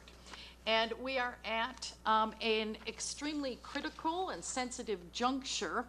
And I do have Brian Leffler here, and I'd ask him to provide us a little bit of information about this critical juncture. Mr. Leffler, do you want to come forward? Good evening. I'm Brian Leffler, Managing Director, Robert W. Baird, and we serve as a municipal advisor to the city. First, it's interesting to see the offer from CBRE and others as it relates to that. There's a lot of issues related to your ability to essentially finance something even after this first transaction. But also it was good news to hear that they have sold a parcel of that property, which is going to be important as we go forward with the tender offer that's going to be presented to the bondholders here in the next 30 to 60 days. And for the public, what that means is that the city, with Ms. Folk's direction, was essentially trying to put together a program where there's going to be a document published to essentially ask the bondholders that own the 2009A and the 2009B, the bonds that purchased the property next door, is ask them to tender those bonds back to the city.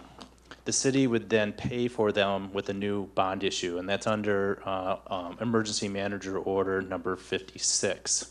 So we're in the process of implementing that. However, as all this has been coming to a long process, given the fact with the SEC issue, and there's another order that you're all having to deal with in terms of disclosure of what's going on, and we've been working closely with implementing that order, the continuing disclosure that the city has been doing. But the process here is putting together the paperwork, and you saw the tender. The tender price, we don't know that right now. It's not a public piece of information because we don't want to impair the rights of one bondholder over another. I guess the question that I'm going to have to ask, so too, because we're very concerned in terms of how this process is going to go forward with the action that you took earlier today, and that's why I'm down here. Is my concern is even to get this done on a timely basis as to make sure that this dovetails into completing before your fiscal year end, and as it means in terms of your ability to meet the requirements under the 2-year budget that was submitted under Ms. Parker. In terms of, there is going to be, we've been working closely with Ms. Folk's direction in terms of the tender agent, definitely negotiating the price down and underneath her direction for the benefit of the residents of your community. So with that, the tender documents are going to go out here shortly. However, I guess with tonight's action, we're going to have to find out. I'm going to have to understand what that means because now, given what happens, there's going to have to be new disclosure. New disclosure in terms of your action, new disclosure in terms of what this means in this process. So my point to you as council and to the residents of the city, this may be delayed. And that's unfortunate because we were really pushing forward to be done by the end of March. What that means to the taxpayers is that your general fund budget is obligated to make any shortfall. And therefore, dollars that your recreation department may be able to have, anything else in this city may be in jeopardy. And I just want, for purposes of transparency and disclosure to your taxpayers, that they know that. Okay? And the same thing here is that we're talking significant millions of dollars. You also know that given the fact that the property was sold next door, that there was a change in use. We presented to this council, and you took action, which has been approved by the RTAB, is that you now have to submit paperwork to the Internal Revenue Service that's going to be dealing with the change of use. That closing agreement document is ready to go forward. The cost associated with that could be coming out of the proceeds from the sale of that property next door, and then we just have to make sure those dollars are not available. So I think there's a lot of moving parts, as you're probably very well aware of, but more importantly, when we pertains to the SEC order, is that we have to make sure we disclose everything accurately. And one of my concerns is that I think before, and my recommendation before you even submit a document to the public offering about what's going on in this city, is that everything has to be fleshed out through from, say, the RTAB, the Michigan Department of Treasury, because I think you don't want to violate the SEC order. It's very clear. And I think your professionals, not just me, Barbara Bowman from the Bodman Law Firm, John Kamens from Foster Swift, the Attorney General's Office of the State of Michigan, the transaction that's going to fund your transaction through the Michigan Finance Authority. The people are going to come down through and want to make sure that everything is buttoned up. And that's the biggest concern. And this is not just, I'm trying to hype this up. It's just that I, as a professional, and even as your former city administrators, don't want to be sanctioned by the SEC or anybody, and I want to have a livelihood for the rest of my life. So I take this very seriously, and I also want to make sure that judiciously you do the same. So with that, thank you very much, Ms. Folks, for allowing me to work with you on this, because we have been arm in arm team with a whole team of people that they've been putting together to get this done on a timely basis. So if there's any questions about the transaction, I'll be more than happy to fill you in on it without violating any investor's integrity on this process. Any questions by council? I got one here. Councilman DiGiulio. If you sell these bonds, if the people sell them and they get less than what they paid for them, okay, that's a possibility? That's what that's could be in the tender offer, yes. So they get less than what they paid. If they all refuse to sell and we can't pay these bonds, pay them their payments on that, does that go on to every home in the city of Allen Park? No, the way it's set up right now, your 2009A and 2009B, any other obligation that has a limited tax general obligation pledge, you pledge to pay a bondholder first. That means that you're going to have to cut something else out of your city budget. Police, fire, rubbish, any parks and recreation, everything else. So that's all that can be done. That's the deal that you made with the bondholders when those bonds were sold in 2009 and other obligations. The bonds that were sold for the DDA that you did an LTGO pledge on, the bonds you did for the Brownfield Redevelopment Authority that you have an LTGO pledge on, is that your city's general fund is going to be pledged, which will include revenues from state revenue sharing, property taxes, fees, licenses. Everything else is going to have to be paid to a bondholder before other essential services. So you cannot go to a judge and put it on every homeowner in this city, is that correct? You're going to have to come up with the cash first. You have your limited tax. What that means is that you're capped at the millage that you get to levy already by charter. So in terms of going back to the taxpayers again, you can't double down on them because you have a limited tax pledge that's under your charter. That's all you have, and the city has already levied that tax, which is a finite amount of dollars.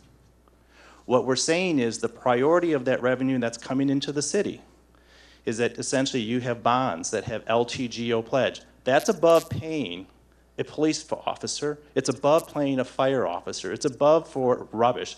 It's other for paying for other employees that are here. So the bondholders come first. That's what you guys pledged to do. Comes first. And you can't go back and tax your taxpayers again on that, because it's a limited tax general obligation pledge. I mean, I appreciate that part, but I mean, that's a tough one for the people to take. When we sold it for 12 million, we had about 28 million in it. So we still owe about 16 I can't undo the actions of the prior city council. Okay, and Our city council sold it for 12 million. Mrs. Parker sold it for 12 million. So that happened during our. we were in the process of the three offers that you did receive on that as well. One of them was, quite frankly, I thought it was bogus because we asked for future follow-up. There was no information. There was somebody else had another offer that did not maximize value to the city as in terms of how the redevelopment was going to be done. You're very concerned about the frontage and the dollars per acre. So are we. I understand your issue about wanting to have City Hall in the front, and people have an identity about that. But if you're going to be able to put a hotel and get 3 times the amount of money, so that it's inconvenience for a resident to go to the back, I understand that. But you now have a hotel that's willing to pay you more dollars for the property. They're going to employ people in your community. They're going to be paying you property taxes. Isn't it a tough call though too when the police department has to go on a run and they have to go through the hotel and by the stores and all that? They're in the back, you know. That's something that you do with your site and your planning commission. So I think that issue can be resolved.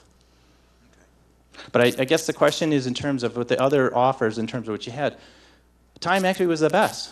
I'm looking forward to that when they close on that property on Friday, I'm waiting forward to having under that terms of that deal, you're supposed to get those dollars per acres delivered to the city and accelerate that note. Towards our 12 million. I mean, we're not getting any more. We're just getting what we're owed. Exactly, but what's the timing of that receipt of that money? That's much sooner than we all anticipated, which is, again, those dollars are going to be used, as what's very clear to us, for that Southfield lease property and that debt.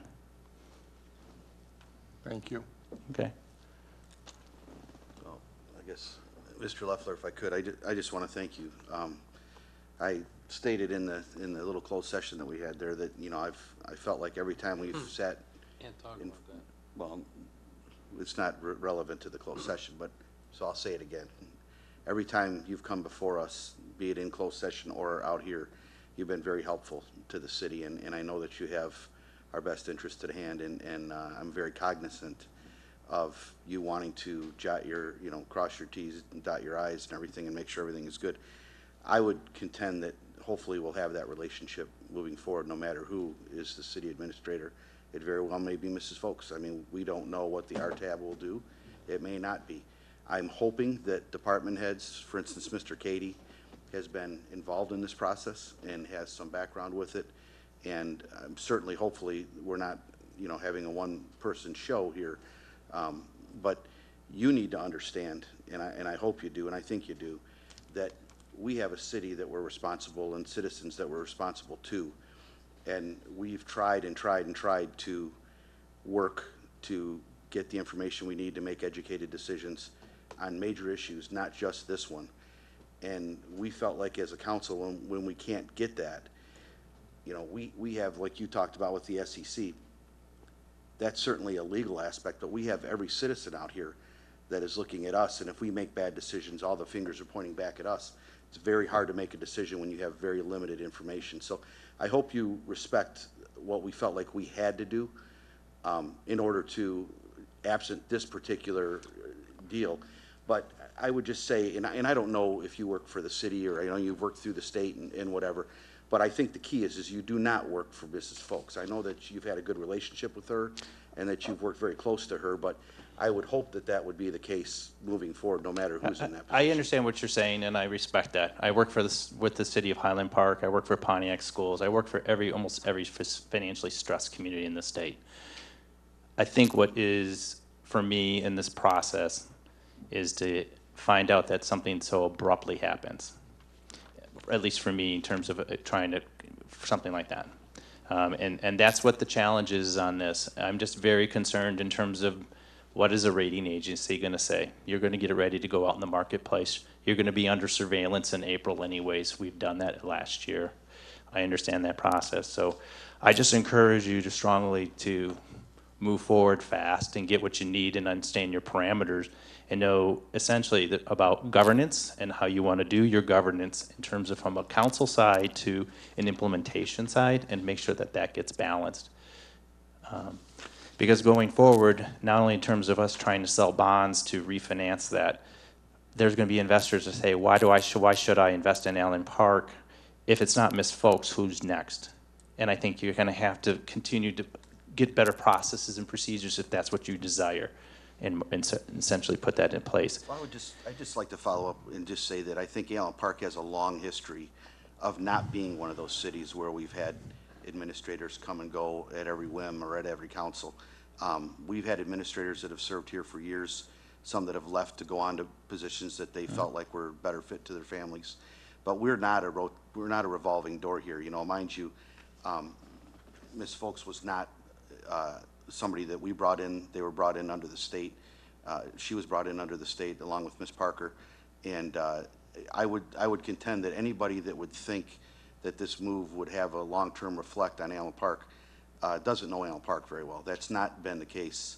I lived in Woodhaven for a short time, and you had a new administrator every time you had a new mayor. And other cities, I've seen that. That's not been the case. One of the things that I've appreciated about Allen Park, we've had a long history of stability, and you know, we've obviously been under state control, and you know, I would hope that anybody that talks about Allen Park would talk about Allen Park with a little bit more hindsight than just the last 2 years or so. So that would be my follow-up. Anything else? Let me just say, kind of echoing what Bob said, I think we appreciate your expertise. I think you should confine your expertise to your expert area.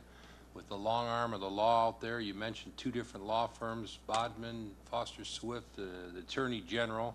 We got our own legal counsel. I'm quite confident that we'll manage to navigate this issue and get through the woods here, and you know, and hopefully you'll be a part of that. I appreciate that. And I can't imagine that one person is going to be so instrumental as to, you know, be that critical. So I'm sure we'll get through it, and I appreciate your concern, but I think it's maybe misplaced at this point. Well, I appreciate that. In terms of the law firms, I guess your city attorney is not in the red book to give an opinion regarding municipal law. So that's why I represented the Bodman law firm, the red book, in terms of being able to do a legal opinion for bonds. That's correct. I don't think you have that. Okay. We are an experienced law firm. Okay, I didn't say that, but for municipal bonds in terms of the opinion. All right. Okay, all right. I didn't say, I'm not implying that you're not experienced. We had enough excitement tonight. If No, I'm just saying, I comments just are- want to make sure, I want a point of clarification. I just want to say, Mr. Kamens and Foster Swift was brought in here because of the SEC. That's why I just brought that name up. So I think for purposes of disclosure, and transparency, I heard earlier, there are a host of people that are on it. That's why I brought about the comment about the Foster Swift in terms of disclosure, because we're concerned about disclosure. We want to make sure that what's adequate. I mean, we have really spent a lot of time on that, making sure that's up to date. All right. Anything else? Mr. Leffler, I appreciate your patience tonight. I know we kind of sidetracked you a little bit, but That's okay. I appreciate that. Thank you. I just want to point out this fact to everybody that's listening and to you, is we saw a problem on this council, and we acted unanimously to correct it. That's what we did. And I would hope that the people in this community and outside this community look favorably upon our actions. We saw a problem. You talk about transparency. We're trying to fix that right now. And I would hope that people would say they did their job. And that's all I have to say. All right, thank you. Anything else? Nope, Thank you, for Mr. Mayor. I your, appreciate your time coming and consideration. Thank you very much, City Council. Thank you, Ms. Folks. Those three items, I'd need a motion to accept and file updates, reports, documents, submission, please. Motion. Motion by Support. Councilwoman Gavarecki, supported by Councilman DiGiulio. Is there any further discussion? Hearing none, I'll ask for the vote. All in favor signify by aye. Aye. Opposed, same sign. That's carried. We come to the public comment. Litigation report was was given and submitted.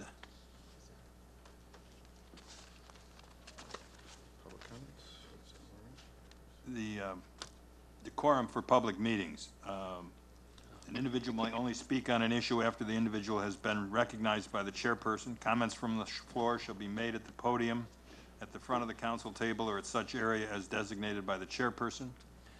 Prior to an individual speaking from the floor, individuals shall identify themselves and state their address for the record, and that's only city and street.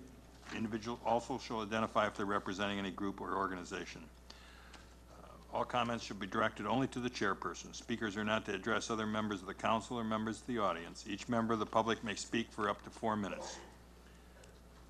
All written statements should be given to the city clerk prior to the meeting so that copies may be made available to members of the public body. No individual shall be allowed to make any defamatory attack or invasion of another individual's personal life. There shall be no questions, comments, discussions, or attacks regarding anybody's personal life. The chairperson shall immediately rule out of order any person who brings up such issues. The chairperson does not. Any member of the council may call for a point of order, requesting the chairperson rule the offending party out of order. If the chairperson does not rule the offending party, the council may appeal the decision. If the decision is overturned, the person is out of order. The person making the comments is allowed to continue. The person who is being challenged or whom the comments are made against shall be entitled to make an immediate rebuttal. For purposes of these rules as they relate to elected officials or city officials, the term personal life shall refer to anything other than that which is said or done in the person's official capacity as an elected official or in the person's official city capacity. Members of the public body may question the speakers, but members of the public body are not obligated to answer any questions or make any statements on the issue raised or discussed by the speaker. Issues may be referred to the appropriate body, department, or individual for investigation and review. No person or group shall be allowed to disrupt the meetings or proceedings. Any individual who fails to comply with these rules after having first been warned by the chairperson to cease such actions shall be ordered by the chairperson to leave or be ejected from the meeting. So, with that, do I have any citizens coming forward, please?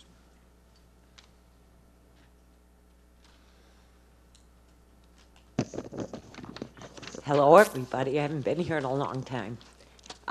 Been busy. Real estate is wonderful in Allen Park, just so you all know. And prices are going up. Could you state your name and address? Oh, I'm sorry. My name is Denise Hunt, and I live on McLean in Allen Park. I felt it was time to start coming again now that the council is back and you get a chance to at least do some things. The gentleman who just spoke and left immediately, I resent every comment he made. We had a bump in the road, period. The city has been stable for 50 years, other than one administration. And to be talked to like he talked to us tonight is so disrespectful, not just to you, but to the citizens of this town. I was on the DDA when he first came in, and he slashed budgets, and he had to do it at that time. But our property values have come up. Miss Parker is gone.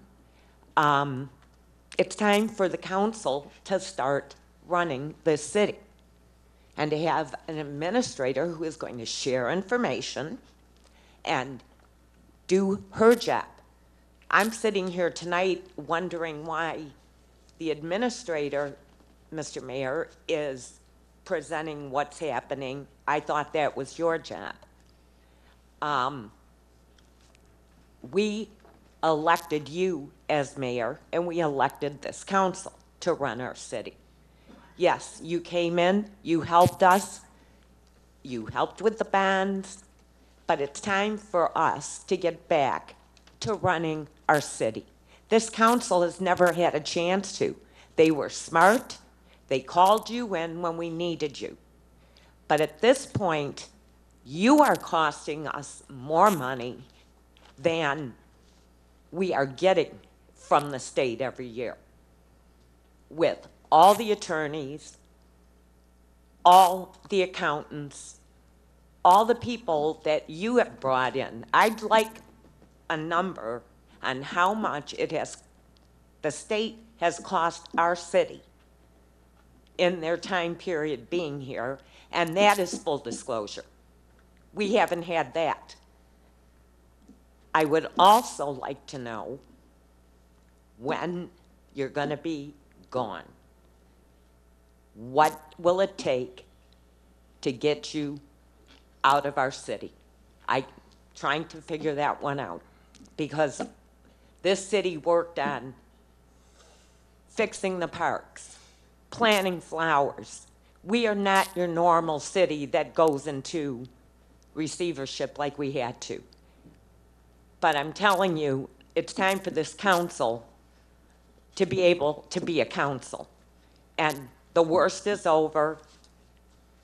We're selling houses, prices are going up, hotels being built, these guys coming in, and they're the ones who did it. Buying the first man. I've been a realtor since 1977. I have never talked to a client like he talked to you people. That was horrible. You always have multi-offers, and if it hasn't been signed, it's not sold. If another offer comes in, they are obligated to look at it. By law, by real estate law, they're obligated to look at it. So I think you made a good move. I think with the purchase, everything has to be in writing, and once you get it, you'll know what you have. But he sounds very sincere, and I think it's more money for us. He's built a city hall. What's wrong with that? Thank you.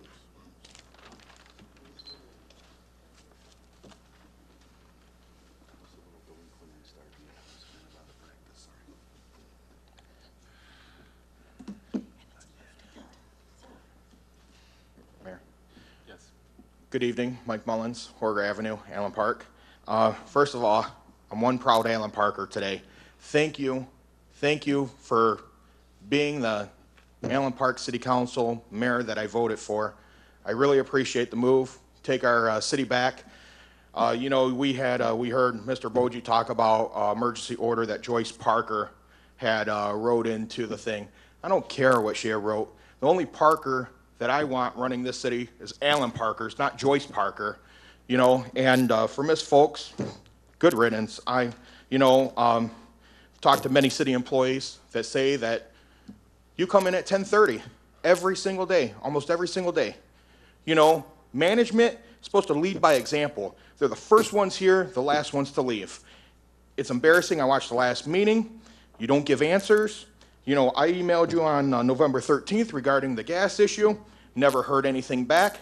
But I guess you can't respond back when you come to work at 10:30 every single day. So, I look at the organizational chart, and I look and, it says the top of the thing, Allen Park, resident community stakeholders. I think that you've always been looking at it upside down.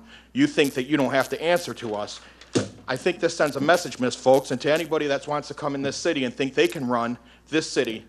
We talked about the city charter. The last gentleman talked about the city charter. Well, the preamble of the city charter, which we all forgot here, is we, the people of the city of Allen Park, Michigan, in order to secure the benefits of efficient self-government, accountable to the people. You were held accountable today, Miss Folks, and I appreciate everything that you guys did today. It really makes me this is a proud day. This is a monumental day in Allen Park history. And if you really do care about the city of Allen Park, Miss Folks, which I don't think that you do, you would resign graciously and listen to the 7 people that we elected in, and they unanimously said that you weren't doing a good enough job to retain your employment. Thank you.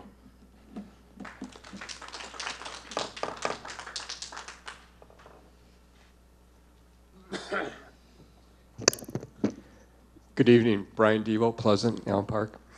I'd like to discuss the rollback of the taxes. I'm bringing this up not to debate what a good surplus is. The reason why I'm bringing this up is that it's being totally ignored. When they passed the millage, it was sold to the citizens that anything above 10% of expenses that was in the reserves would be given back to the citizens. An example of how it's being totally disregarded, and it continues to be disregarded. Last May, the 2-year budget that that gentleman was referring to was approved. Inside that budget, and at that time, the rule was 10%. If you take a look at that budget, it's on the website, look at page 9 of the document. It clearly shows that the surplus was $7.2 million and the expenses was 18.6. If you apply the 10% rule, it was over $5 million in surplus, which means that the whole tax would not have been collected. None of the tax would have been collected because the tax was $4.6 million. If you take a look at the 5-year budget that's being passed around today, you'll see the same thing. You'll see 37%. If the 10% was applied to that budget as it was initially sold to the people, in which the people voted for, none of the tax would ever be collected because every single time it's over with the dollar amount of the taxes. Now the rule was changed. Now let's think about this for a second. It was sold, a 10-year millage of almost $50 million was sold to the people based upon the money coming back to the people if it exceeded 10%. The rules were changed by an EM who had all sorts of experience in all these cities, municipalities. She came in as a financial emergency manager, and she worked here for 9 months before the election. And she's the one that came up with the 10% number. And in her change, in her executive order on July 1st of last year, she quotes the Government Financial or Finance Officers Association says, and they said this back in 2011, that the good budget for having reserves would be 15% or 2 months. She chose the 10% number, and we're expected to believe that this experience, she decided, and it was miraculously came to her that the budget, the number should be changed. I don't think so. I think if you agree to that, then you have to agree to question her competency. Now, the city administrator, I've been asking this since August, that what is the new number? The rules change. What is this new number? I have yet to receive an answer. I don't believe there is an answer. And yet a 5-year budget was proposed, and the number isn't in here. If you take a look at the report, you'll see that the $4.6 million keeps growing every single year. The surplus is still around $7 million for each one of the years. What's the new number? Is the rollback actually ever going to take place? Now again, I'm not bringing this up to say what the surplus should be. I'm only arguing that how the millage was passed, to me, based upon what I see in real life experience, the actions, not the words, was a complete farce. It was nothing but a ploy to get the citizens to vote for it. A 10-year millage. If it wasn't made for 2 years, it was made for 10 years. And the only way that she could get that passed was to lowball that number, which I believe she knew that it was a lowball number. Thank you. Just don't pass anything unless you ever know this number. Thank you.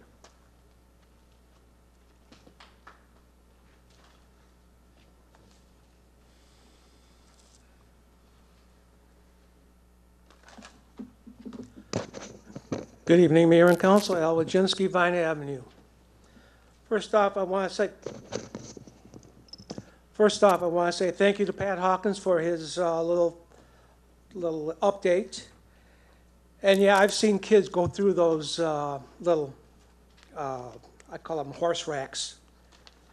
And yep, they need to be replaced. Okay, to the heart of it. Thank you, Mr. Cisco, for bringing up what has been on the minds of many citizens for many months. Thank you. And I thank the council and I thank the mayor. Okay. The Boji Group withdrew their offer. That's sour grapes. He made mention of the fact that he was chosen by Joyce Parker.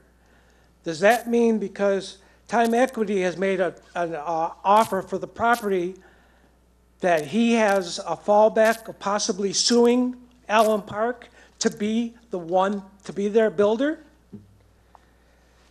Or with Time Equities, having that part and this, we could possibly trade some of this acreage for a better City Hall police site further down Southfield Road. Why does it have to be built right here? We could move it down Southfield Road, the City Hall and Police Department, not the impound, move the impound lot back. Okay, and I like the idea of Time Equity saying they'd finance it. But at what cost? That would help, I honestly believe it would help us. Get out of here, get out of Stotzenberger, and get on our own 2 feet. Okay,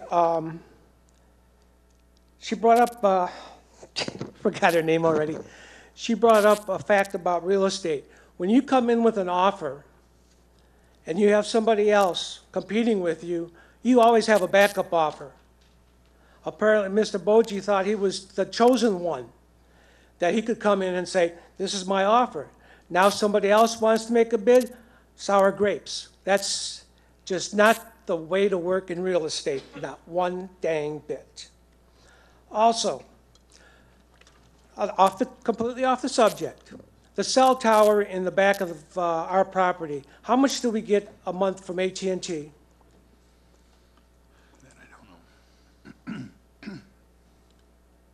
Because I heard $500 a month, I've heard $2,000, $3,000 a year. Can we look into that and possibly see if we can get a little bit more? Every little bit helps. And I still say, we could trade property here for property at there with Time Equity and make a better location. Again, thank you, Mr. Cisco. Thank you, the City Council. Thank you, everybody.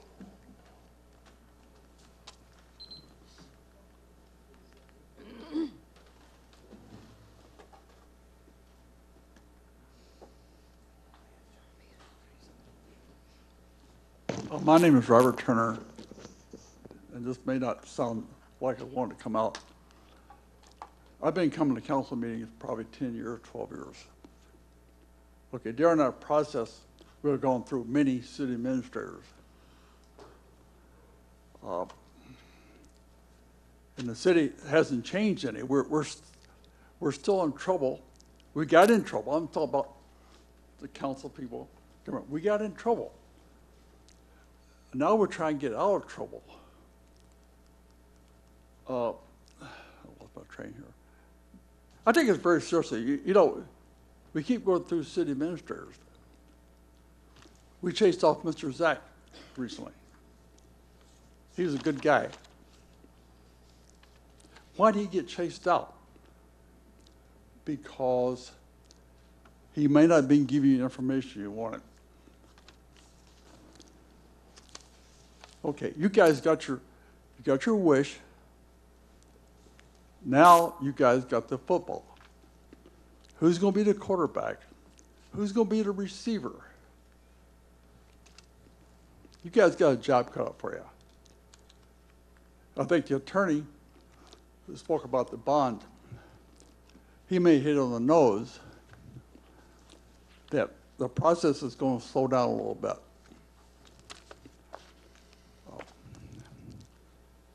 I don't agree with Mrs. Fox on a lot of things, but her and I discussed them. I want to wish you guys good luck in getting this mess straightened out. Thank you.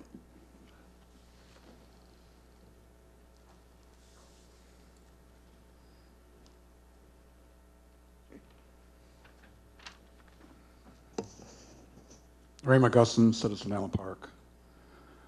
I want to thank Pat Hawkins for coming up here and giving us a report. He is a department head. That's who should be giving us these reports. When a department head comes up here and gives us the reports, we the citizens can very easily ask the department head some questions and maybe get some real good answers. He's a part of the city. He's a part of the process. I want to thank City Council for going ahead and voting the way you voted. You are in the process now trying to get our city back. We, and I'm not saying this in a mean way, we got to get rid of the dictatorship that comes into cities and try to take us over. We need help. That's what we need. We need the expertise, but we definitely don't need dictatorships. Watch the TV. There's a real good series going on, Sons of Liberty, where the British was ruling us. That's how I feel, how this city is being ruled. Watch it, and really put your heart and soul into it, and watch it very carefully. You are our elected officials, and I'm glad you're finding and acting like our elected officials. The Boji Group, I didn't like the way the guy, his presentation today at all. When we are being dictated of who we need to have to go ahead and do work within our city, then that doesn't tell, that smells. Maybe we can work together with these people here. Maybe they can give us some help. You know, I'm glad what happened happened. Thank you very much for trying to take our city over. Have a great day.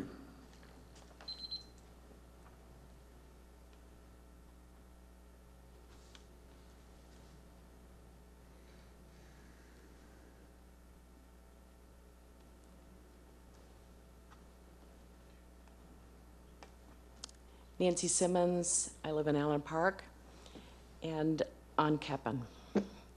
I just wanted to, I had actually typed up a statement that I was going to read, but I can tear that up now.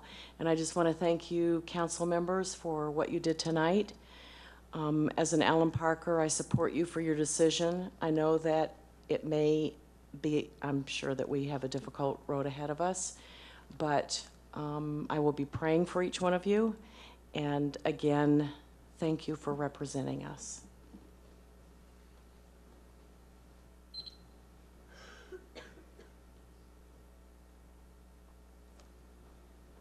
Hello, Mayor and Council. Kevin Rourke, Allen Park. Just a quick question on the resolutions that you're going to have, the IT groups. Is that kind of like a one-time consulting, or are they going to be here ongoing monitoring systems?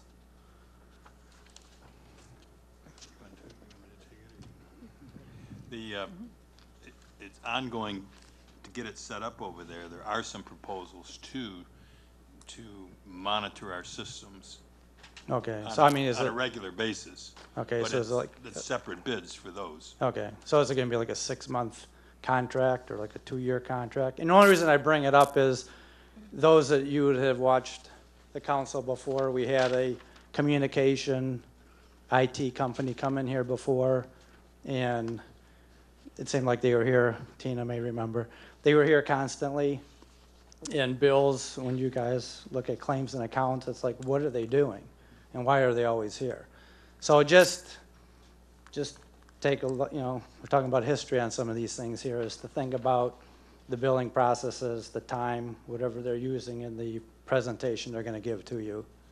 Because the other thing I see, there's an accounting firm here, and I know in the past there were questions when they were here helping with the audit and some other things like that, as far as that billing and time, and were we getting, you know, the services rendered with that. So I was just surprised to see them back on for an agreement again. So just wanted to ask that question. Thank you. Mm-hmm.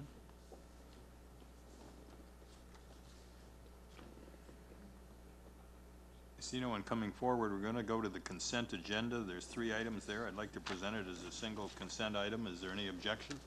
Yes, What do you want excluded? I want claims and accounts.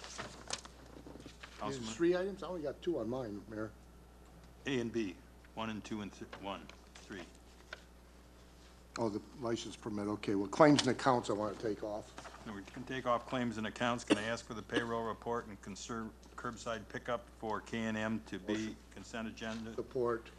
Moved by Mayor Pro Tem Keenan, supported by Councilman DeGiulio. Any discussion? Hearing none, I'll ask for the vote. All in favor signify by aye. Yes. Motion on the claims and accounts to put it before us for question. So moved. Moved by Councilman Hayes, did I hear? Yeah. Supported. Okay. Councilman DeGiulio, your question, please? Okay, I noticed there's about $40,000 here that were in attorney fees to the Pentock Law Firm. I'm not gonna mention any names in this litigation, no names mentioned. And then about $38,000 of those fees were waived or taken off the claims and accounts. Who do we thank for that? Do we thank Mr. Cady? Would that be the gentleman that was watching the hen house? No, thank No. Mr. Corvier. He's going to talk to you. Actually, you can thank Karen. Yeah, Well, actually, everybody wants to get thanked, but Well- anyway, it came off. well, what those were is, our law firm was hired with, certain items were under corporation counsel, certain items were hourly. There was a misunderstanding or, we billed certain items hourly. Randy met with, Karen and Joyce some time ago, and as a result of that, those fees were agreed to be waived, taken off. Who brought it to the attention, though, to take them off? I believe that was Karen. Okay. Good job, Mrs. Folks. Brought it to their attention. I mean, so you were watching the hen house. Very good. I guess that's my only question that I had on claims and accounts. Any other questions by council? Ask for the vote. All in favor signify by aye. Aye. Opposed, same sign. That's carried. Thank you. For the people from SMEA, those patient souls, I think, sitting there. Oh, sitting here. Mayor and Council, good evening. My name is Dwayne Bates. I'm the IT Director for the City of Southgate. I'm also the Director for the Southern Michigan Information Alliance. That's SMEA, also known as. Promise to keep it brief. Just wanted to do a brief presentation. I trust all of you have received the 6-page document that we sent that outlined some costs for the move of the City Hall equipment and also replacement of some technology. We wanted to take a few minutes and kind of explain to the council. Some of us know who we are, and you've worked with us before. We wanted to take a minute and explain a little bit more about SMEA and what it is. SMEA is a government consortium that was originally set up with 11 different agencies, Allen Park and Southgate being 2 of the founding members. And basically all these police agencies got together to share costs for a shared police system. And the consortium's been around for about 10 years now. And while they were rolling the system out, there was a need identified for technical services. You know, just help getting the software installed and basically getting all the police cars set up and everything else like that. And that's where the technical services folks came in. Tyler Berta is here with me. He's one of our system engineers. He helps out with the with maintaining the SMEA systems. We designed and implemented the system that you guys currently run on a little over 7 years ago. Typically, these kind of systems get replaced in about 5 years. But, you know, due to the financial issues over the past few years, that was kind of put off a little bit. One of the things that we want to talk about is what else we do downriver. We're also responsible for the regional 911 system. So all the different police agencies within the DMA district actually go through our 911 system. The police departments, when they key their microphones on their radios, they all go through networks that we built and we support. So we do quite a bit of different things out there that are pretty critical. We've built some networks that cannot go down. They're highly available. We also support all of the technology here within the city. We've done so for about 8 years or so now. We maintain a 24-hour help desk to where anybody can call in, city halls. It's mainly intended for police departments because they're 24-hour operations usually. Well, not usually all the time, but any of the agencies can call in and get support in the middle of the night, middle of the morning, weekend, Christmas Day. We support them all the time. Recently, the city has reached out to have a needs assessment done on the current technology and to get some recommendations going forward. We were able to review some of those recommendations. We're actually pretty pleased that the city went out and got a third-party opinion, and we agree with all those recommendations. We've been saying them for quite some time now. So it's good to hear that from an outside agency or an outside provider.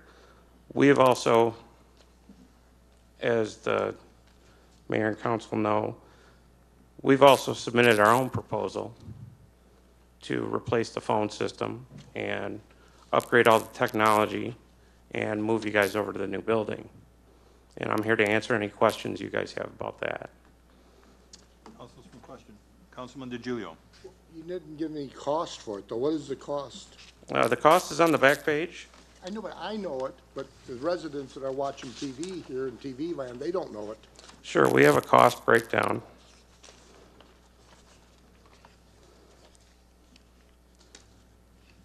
We're going to break it down into materials and then labor.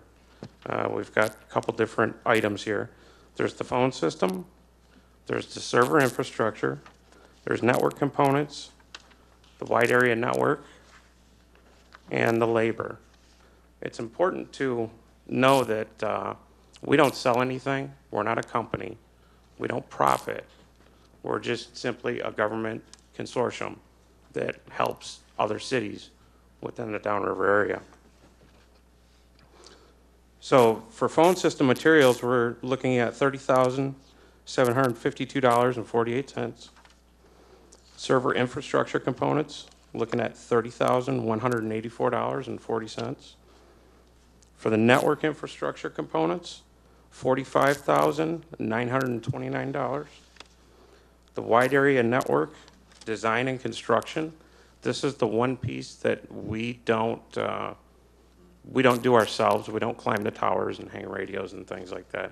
We work with a company that has a lot of experience working downriver and has done this in a lot of different cities that we've worked with before. The total components for that is $171,271.97. Now that includes all of their materials and labor. So that's a totally separate from what we're offering. The labor costs for the SMEA group to pay for guys like Tyler and other people within our group to come in and do all the work, we're looking at $36,720 total. And that's broken out in page 5 here, itemized for each one of those areas. So the total cost for that system is what, about? The total cost for parts, labor, we're looking at $314,857.80. Now that also has a budgeted amount of $50,000 for fiber relocation from Comcast. This is something that the fiber optic service that runs into the police department that connects the city to Downriver Mutual Aid and the state for the CGIS systems and everything else like that. That's, it's kind of a wild card. You have to have that to be an effective police organization. And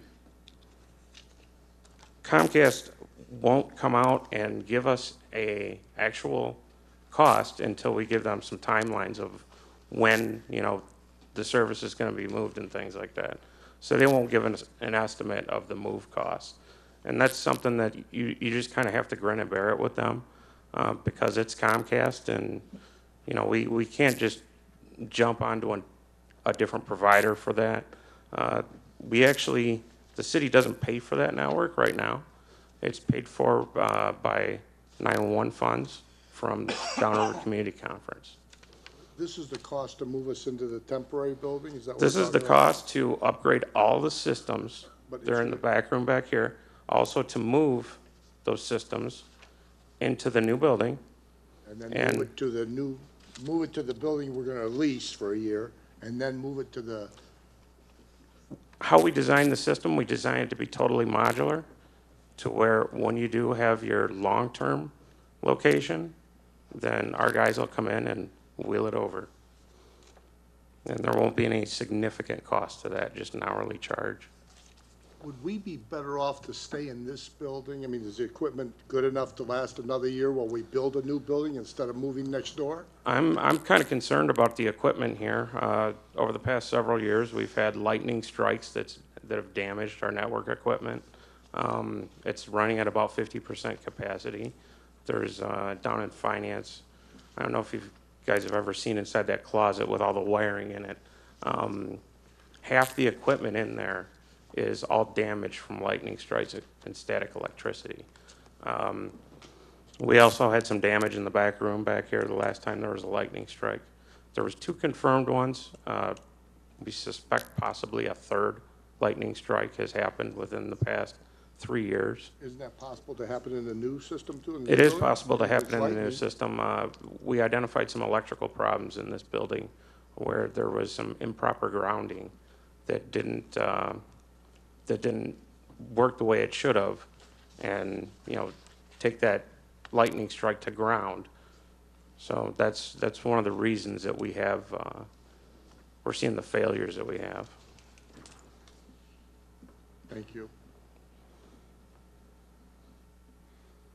Any other questions by council? You know, I'm trying Councilman Hayes. trying to get my arms around this thing. I see your materials, and you refer to Expatec Gateway. I guess that's a comp you have here. You're suggesting. Expatec and Gateway is another, Yeah, I know, it's another provider. they're another provider, and they were the ones that came in and did the proposal, assessment. Yeah, right, they did the And assessment. they did another proposal. Do I understand this to mean that you're saying it would cost us $314,000, it would cost them $406,000? Is that what you're comparing the cost for the similar apples to apples kind of thing? Yes, sir. On the last page?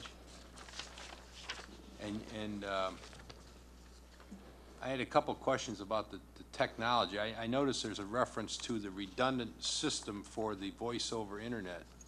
So that means, because one of the potential failures in that kind of a program is that if you get an interruption, you're kind of down. You have you're blocked from the outside world.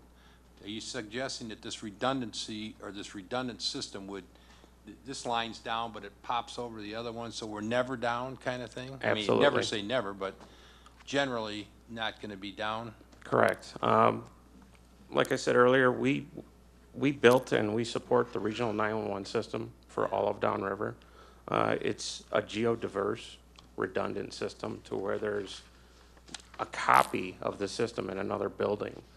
And, you know, we built it for exactly the you know, scenarios that you're talking about right now. If one half of it goes down, there's no hiccup. They don't drop a call. Right. It automatically switches over to the other side.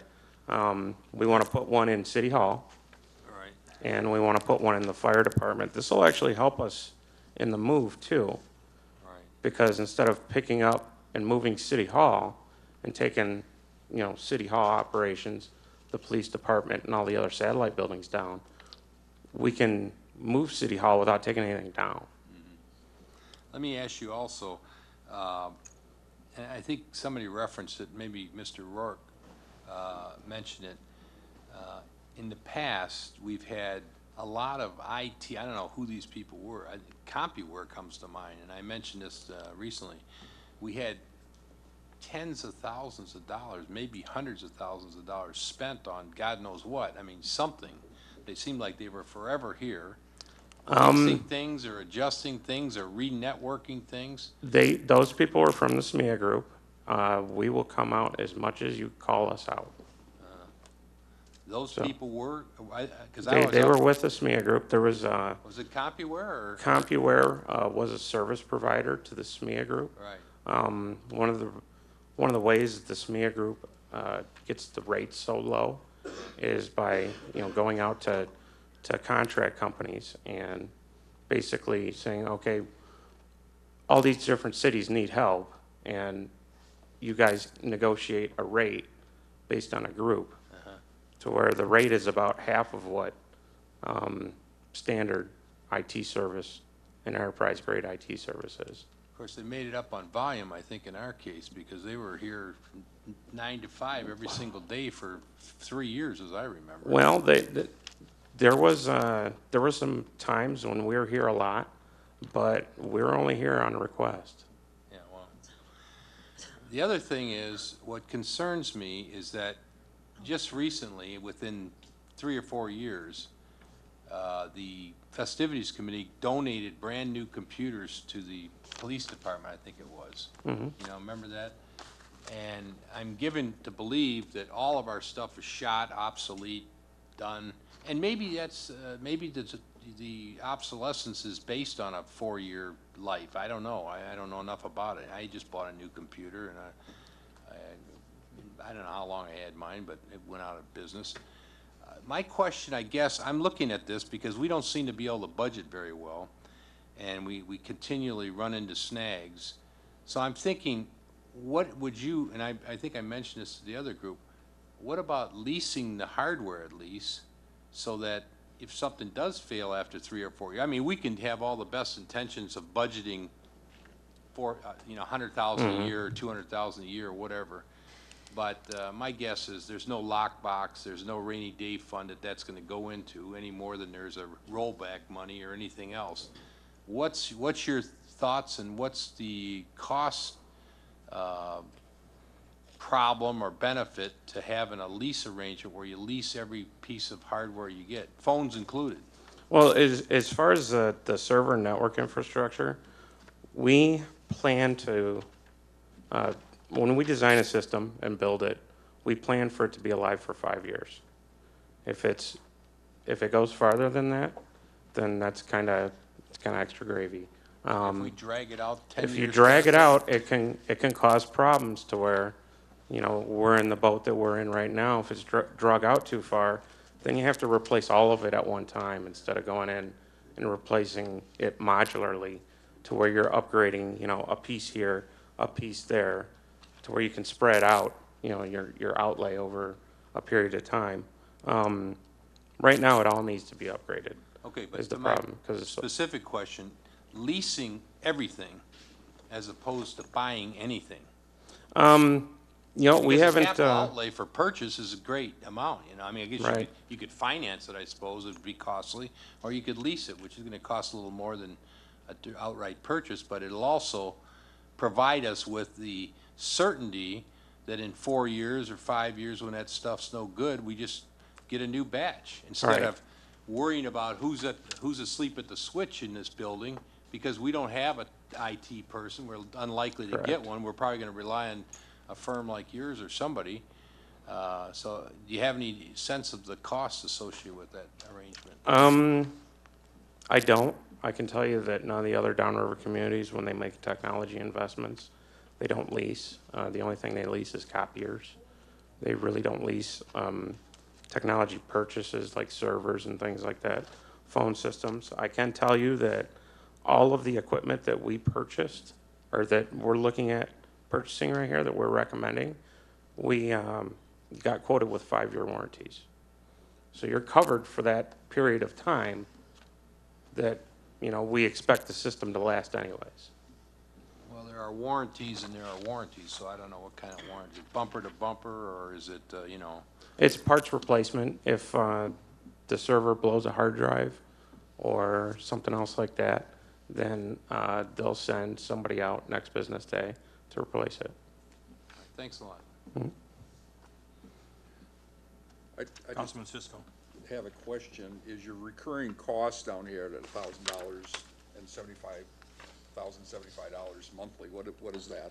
That's for the phone system services. We had an opportunity to look at the phone system services that were proposed by the other group, and using the system that we use, it uses a different way to connect to the phone network, the outside world, and we're looking at a savings of $6,000 per month the way that we do it. We use this system in the city of Southgate.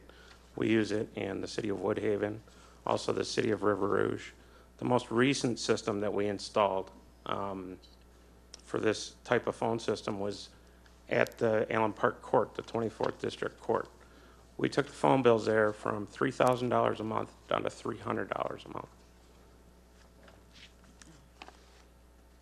And so the phone bill entails what? The phone bill is I mean, basically what we're doing right now. what you're that's doing right like- now. You're paying to AT&T.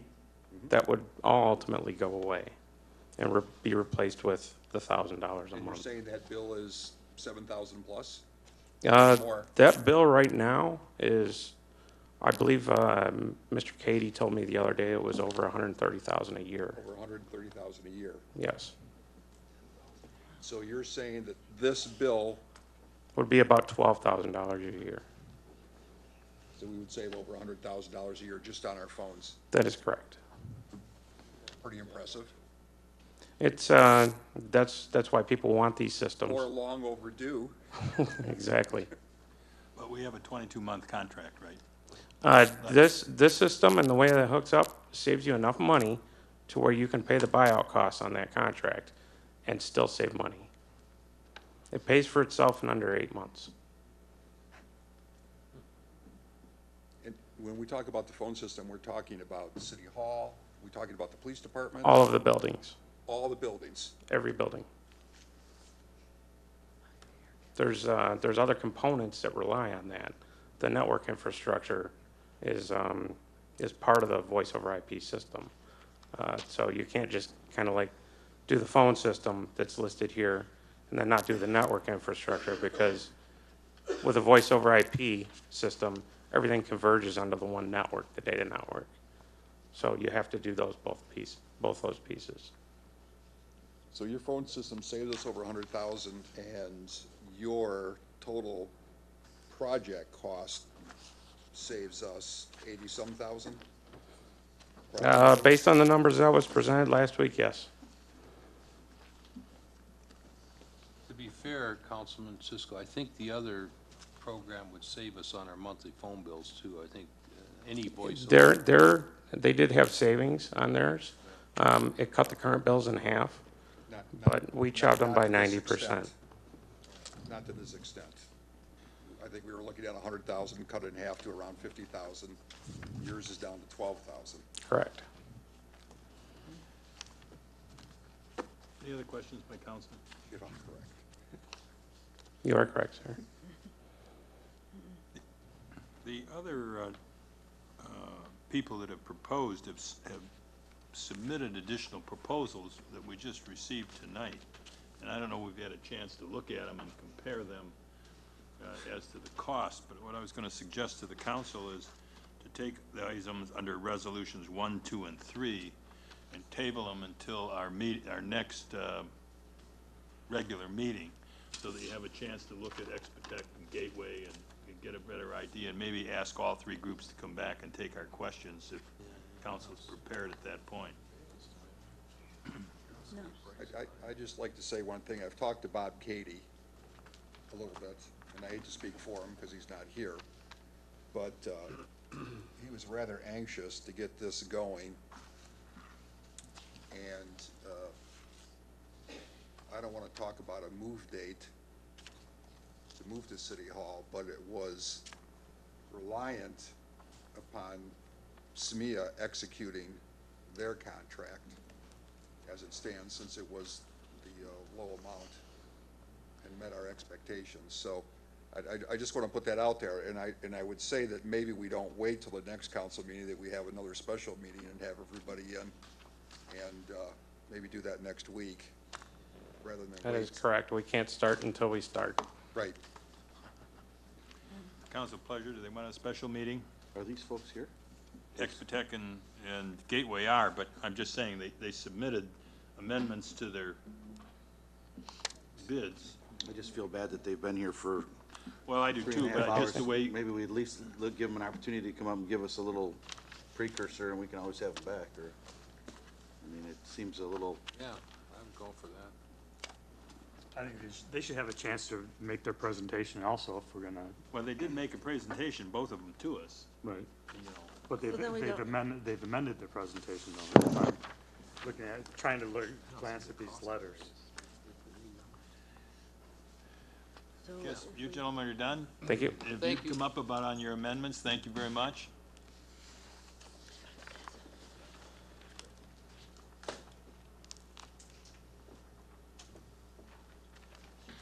Yeah, one's a keeper, one's a homeowner, I guess. But they kind of coordinate, 'cause that stuff's got to be there. We're not confused. Mr. Mayor, Council, we appreciate the time. Pull the mic up as much as you can. These are very important decisions for you. We understand that. I'm Garrett Myers. I'm with the Gateway Group. We're consultants. We don't sell anything. Our proposal is not for a solution. Our information is for you to act on.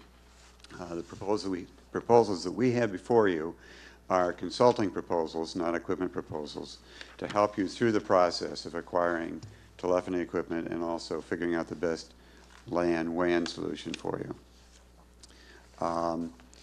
I've been at this for a long time. My clients include public utilities and municipalities, and we have a very good feel for what the best solution is that combines your requirements for resiliency, low cost, the best ways to connect to the public telephone network. So what you have before you is what we presented and discussed before. We have not amended what we put before you before. So we actually have three pieces in front of you.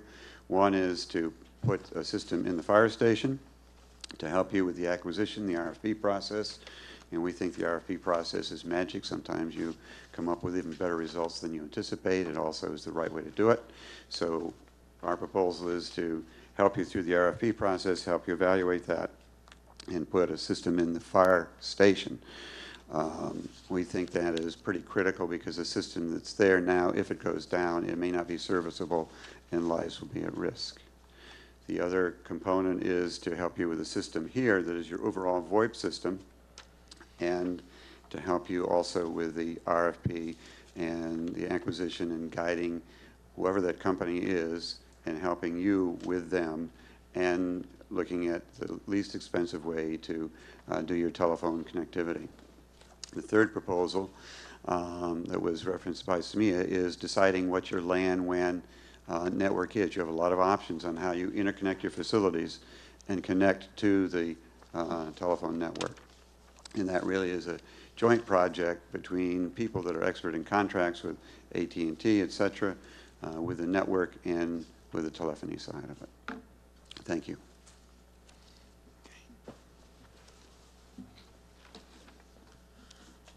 Mr. Mayor, Council, I'm Mike Fitzgerald, President of Expatec.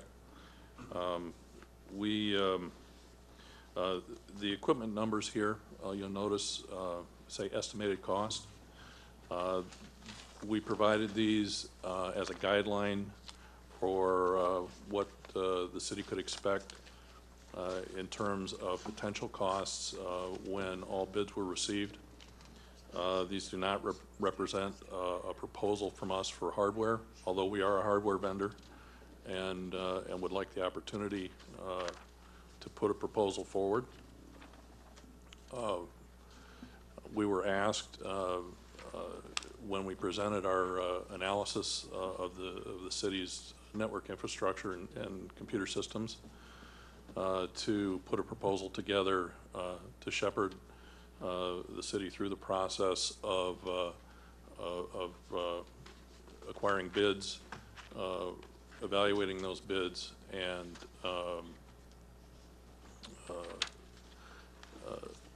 acquiring the hardware, getting it installed, and getting the city moved to the temporary facility. So the numbers before you do not represent a hard and fast proposal from us, other than the costs for writing an RFP and managing the project to install the equipment and move the city offices over to the temporary facility. So let me understand, you were hired to kind of analyze, That's correct. and presumably we gave you some fee for this service. Yes. Now, all the while, these guys have been working with us, it sounds like. Is that what you were saying, gentlemen? So you are our status vendor at this point, and you kind of sound like you do similar work, if I understood it. So I'm trying to understand why we're doing this analysis if we have analysts already in our contract.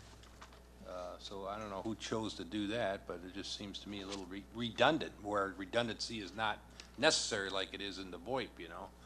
But I just, do you have any thoughts on that, or?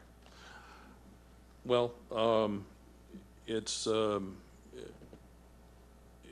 frequently good to get a second opinion on your equipment. We happen to agree with SMEA on the condition of the network and the condition of the equipment based on our work. So I don't think at this point there's any secret that there's a great deal of work that needs to be done. Sure. So we have a mutually...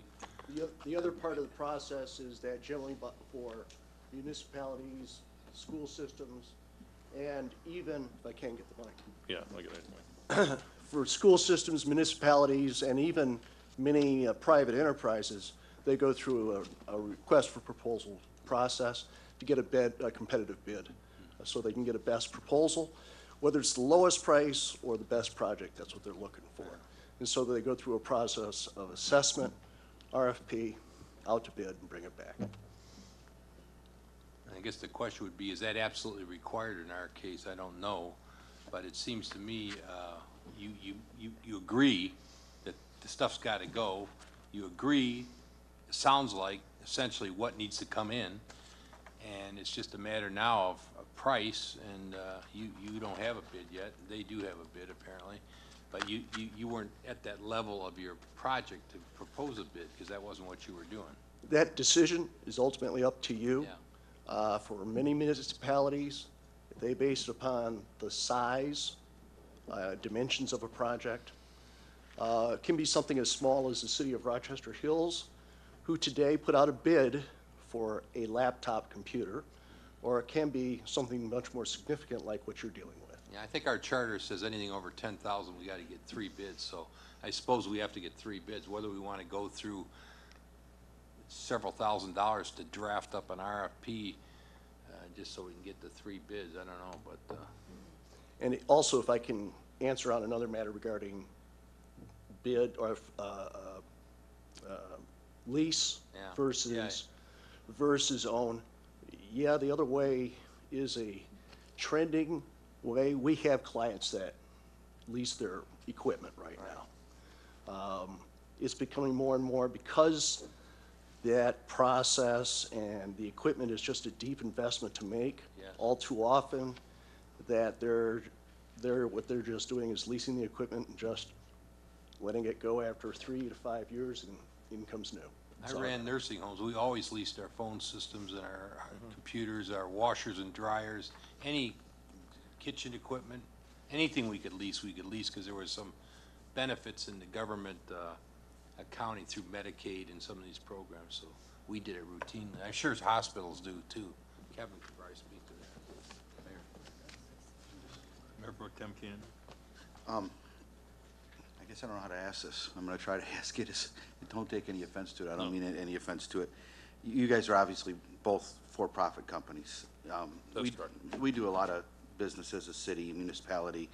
We piggyback on bids, you know, when we get police cars. You know, we often get the question, why do we have Chevy Tahoes when Ford Motor Company is our biggest taxpayer? Well, because the federal government or the state government or the county went out and got some great bid where we can get a Tahoe for half the price of a equivalent Ford vehicle or whatever. So, you know, we characteristically do that on a lot of different things.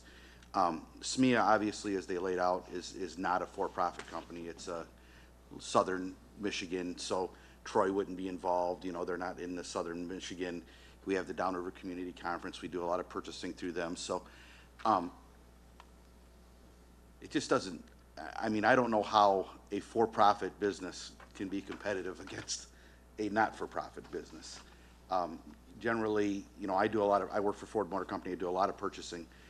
You know, you guys, unless you're buying in huge volumes, the rate you're going to get for a hard drive and the rate they're going to get for a hard drive is probably real similar. They tend to be able to make it up on the fact that they're not, you know, they don't have that for-profit aspect of it. We are trying to move City Hall, and we are trying to expedite that move as soon as possible. That is contingent on us being able to sell this property. It's hard to sell property when you're living in it. Right. So I guess I'm just going to ask you flat out.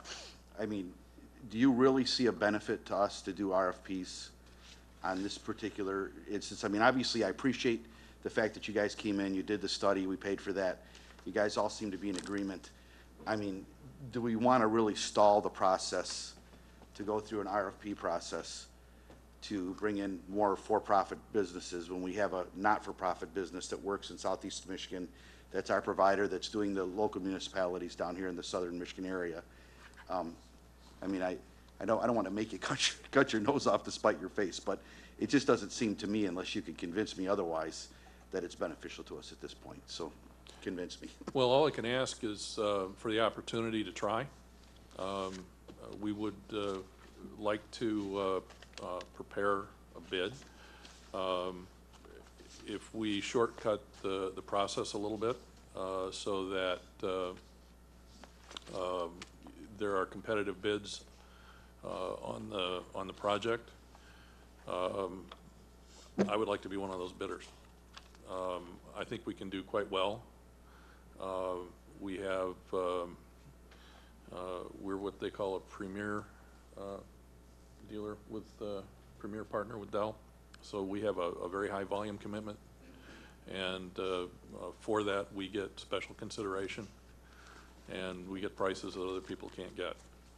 So we may have an opportunity to bring equipment in at a similar price and still have a margin. I'd like to be able to do that for the council's consideration. If I can also. From a public transparency standpoint, from a competitive bid process, it also has a very good appearance that everything's objective and above board. I was with the city of Birmingham for 14 years, and we sent many projects out for RFP at $5,000. And while it did slow the process down, the results were better. We may be a for-profit company, they may be a non-profit company, but the difference in costs may be negligible, could be lower. And I'm not saying it's us and them. It could be anybody, because somebody else could have a better project and have a better design such that their cost is also lower. Mayor, if I could, I've been doing bids for the better half of probably 10 to 15 years. I'm a little confused at, and I'm just the clerk, but just my own personal question, why we would have one company submit numbers one day and then we go out for bid the next. I'm just really confused there. Because then now every company can take their submitted proposal and start ripping it apart. I mean, it benefits us, but I've just never seen it done that way. So I just wanted to interject and kind of give my thoughts there. It's just a little weird, so. And it's nothing to you guys, it's just, I don't understand, and that's just me, I'm sorry. If I could just address our role, which is really minimal, and again, we don't sell equipment. We help you buy equipment. Think of us as essentially your owner agent to help you through that process. And with all due respect to SMEA, a telephone implementation is fairly complicated because you have to deal with flipping numbers over, dealing with the telephone company, redundancy systems, and it really does take a fair amount of expertise. And unless you've done that kind of thing in the last few years, you'll find yourself inundated with a lot of questions that are difficult, and it will just take a lot of time. So we would be your owner agent in helping you through that process, expediting the RFP process, overseeing that process, interfacing with the AT&T, canceling the AT&T order if that's the appropriate thing, etc. So thank you. Thank you for clarifying that.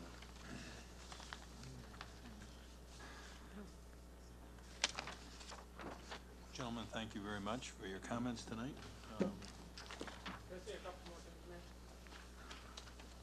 Sure. Gonna have my internet fixed tomorrow? As far as the pricing that is in the bid that we submitted, the labor costs, the cost for us to implement all this stuff is all worst case scenario. Those are do not exceed numbers. And we would bill actual, so if it takes half as much time, you know, because things go really, really, really smooth, which is sometimes the case, it usually isn't. But you know, if it did take half the time, then, you know, you would only get billed for actual. As far as complexity of a VoIP system, like I said, we've done several in the Downriver area. If you pick up the phone and call 911 in Wayne County, it goes through systems that we maintain and ones that we built. So I think that kind of speaks for itself. Thank you. Thank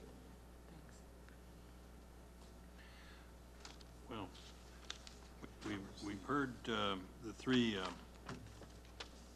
proponents here speak. What's the council's pleasure at this point?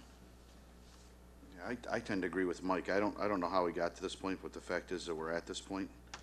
And I do think to go out, when we have an open bid, to go out now for competitive bids, proposes a whole slew of problems. I'd almost feel like we need to, I would make a motion to just go ahead with SMEA's proposal and let's get the ball rolling here.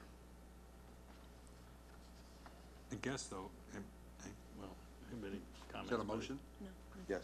I'll support it.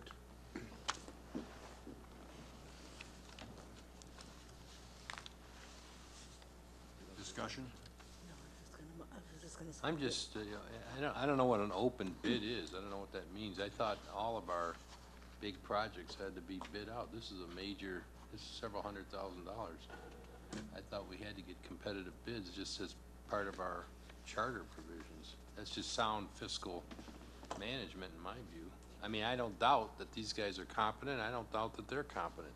And I don't know how it would shake out when the numbers came in, but I think we owe it to ourselves to be fiscally fastidious and to do the right thing and to, I don't want to drag this RFP thing out so long that, but I'd like to have an apples to apples thing, and if it means, I guess at this point, we don't know how to do that, and maybe we could hire these guys to at least put together the proposal to send out the RFP and get it done right so we don't have people breathing down our neck in a couple of years saying, you're the guys that hired those people to put in those expensive computers when they should have got it for half cost. This way we'll know, and there's a lot of vendors out there, I'm sure, that could do it. But we need to have a concrete proposal that says what kind of headsets, we don't want to Korean model here and a Japanese model there and an American model here. We want to have apples to apples, so we got to specify, and these guys might be able to recommend, they've done this research, we already paid them to do some, so they might recommend,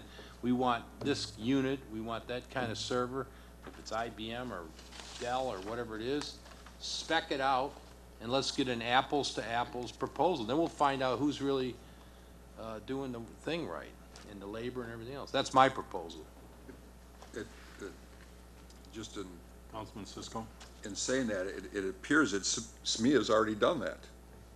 Is that correct? That's correct. You have the equipment, you have it all identified.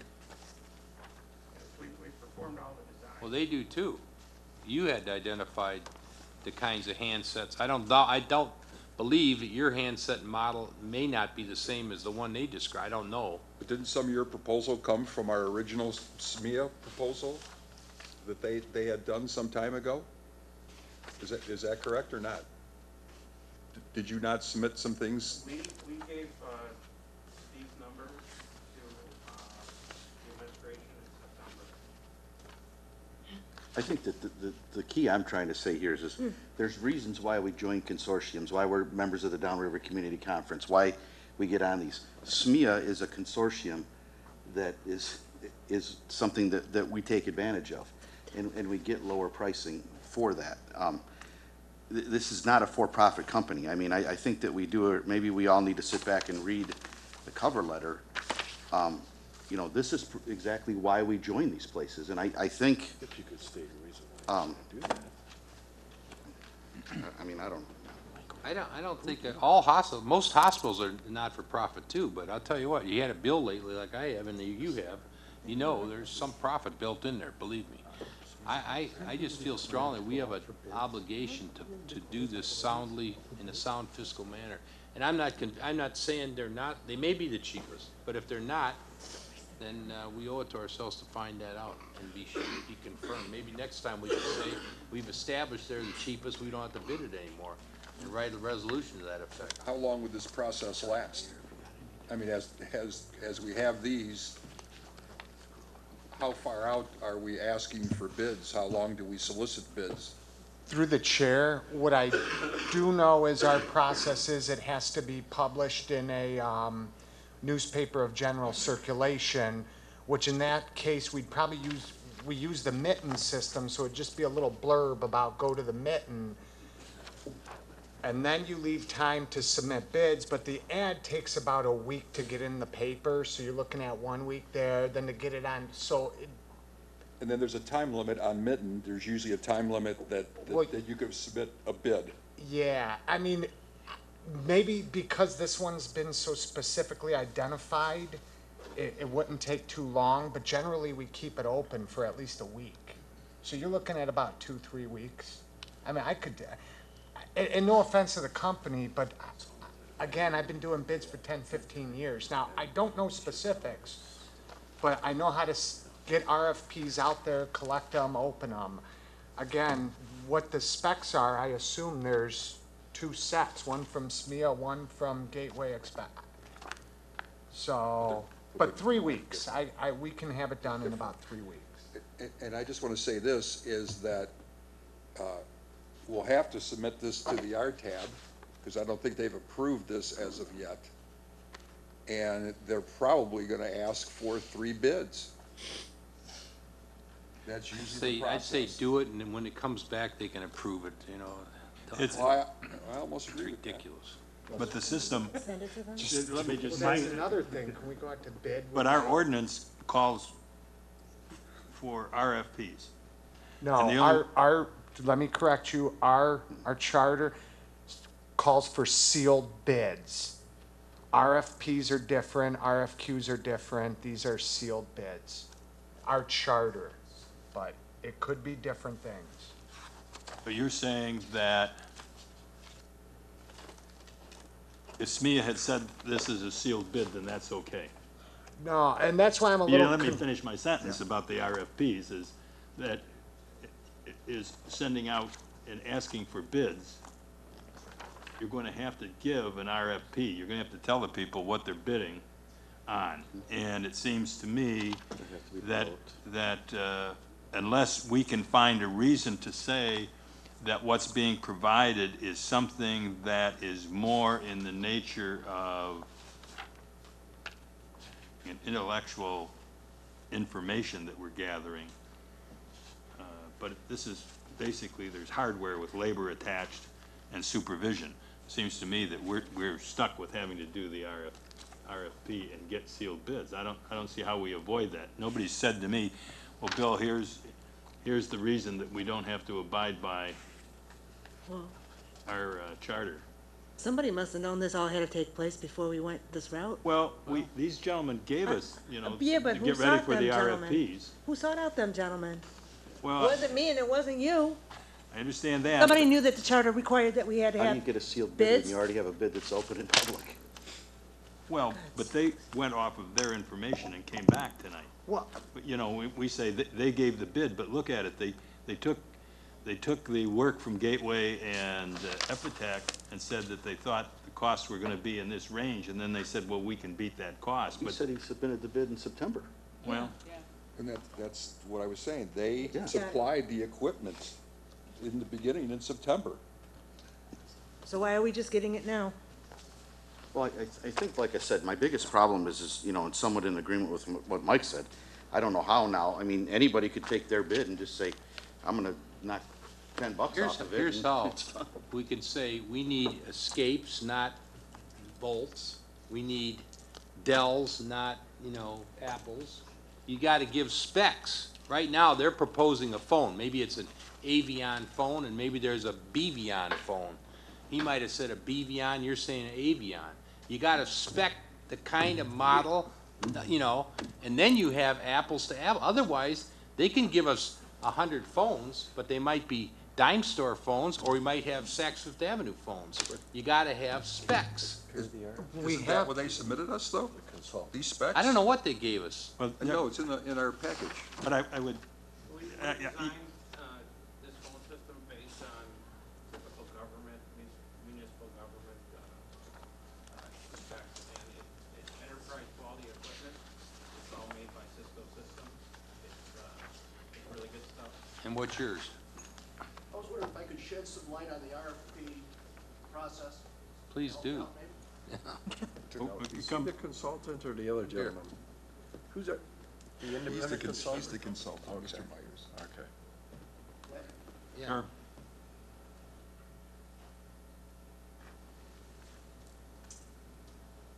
I've written RFPs. I've also bid on RFPs, so I've been on both sides. And you're an ex-city official? Expeditech. I'm sorry?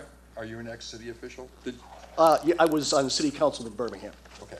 Okay, and I've read them, and therefore interpreted them, right. In an RFP, the way that cities want them is they're all sealed.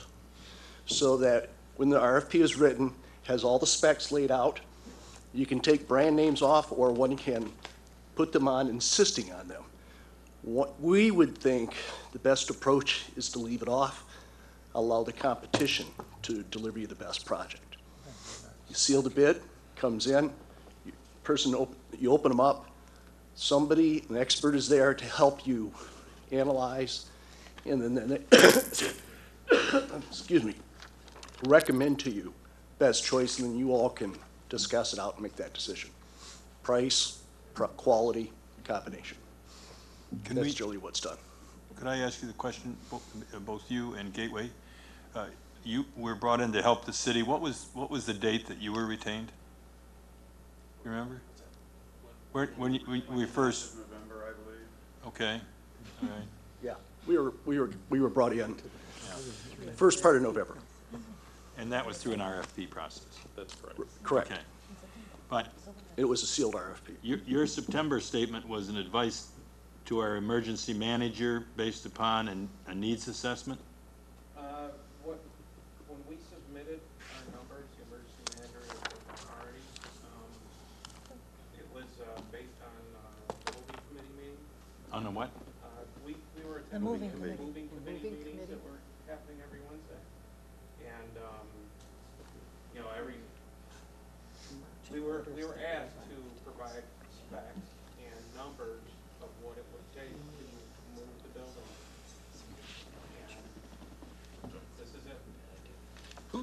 maybe this will clear up for me. Whose items are these? I mean, like, are these your items, Mayor? I mean, who's bringing these forward? Is this, Karen, are these yours, or is this Mr. Katie's, or, I mean,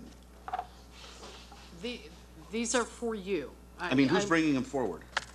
I've placed them on there for you to take a look at. So was and there a consider. recommendation from a department head as to the route that they wanted to go, or? No, not at this time, particularly because last minute, we did receive these. Okay. And so at this point, we thought, given the fact that you've got new stuff and not enough time to review it, you might want to take a little bit of time to review it and then gather and make some decisions in going forward as to whether or not you want to do an RFP for a short window and make sure that you've gone down that road. At the work session the other night, was it not stated that our time frame that you've given these gentlemen was a short window of opportunity? And for us to delay it 2 more weeks or 3 more weeks is almost, I mean, now we're looking at not moving again and getting our people out of this building, and we're still messing with this. So, I mean, they indicated there was a short window of opportunity to get all the equipment and everything that we would need if we needed that, but now we're just delaying it further? That's what it looks like to me. I don't know, maybe I'm wrong, but. See, I see resolution to approve on all these, and I don't know who's, usually when we have a resolution to approve, a department head says, I'm bringing this forward, this is my recommendation, blah, blah, blah. I mean, this is new territory to me, but we have a motion in a second. I mean, I don't know,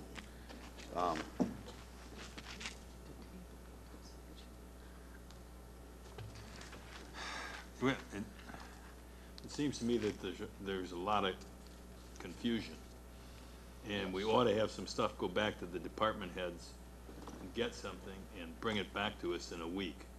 I mean, we got changes handed to us tonight. I don't know what they mean. What are changes? What? Can I interject here, Mayor, for 1 second? Sure. There is a moving committee meeting tomorrow at 11 a.m. that all the department heads are usually there.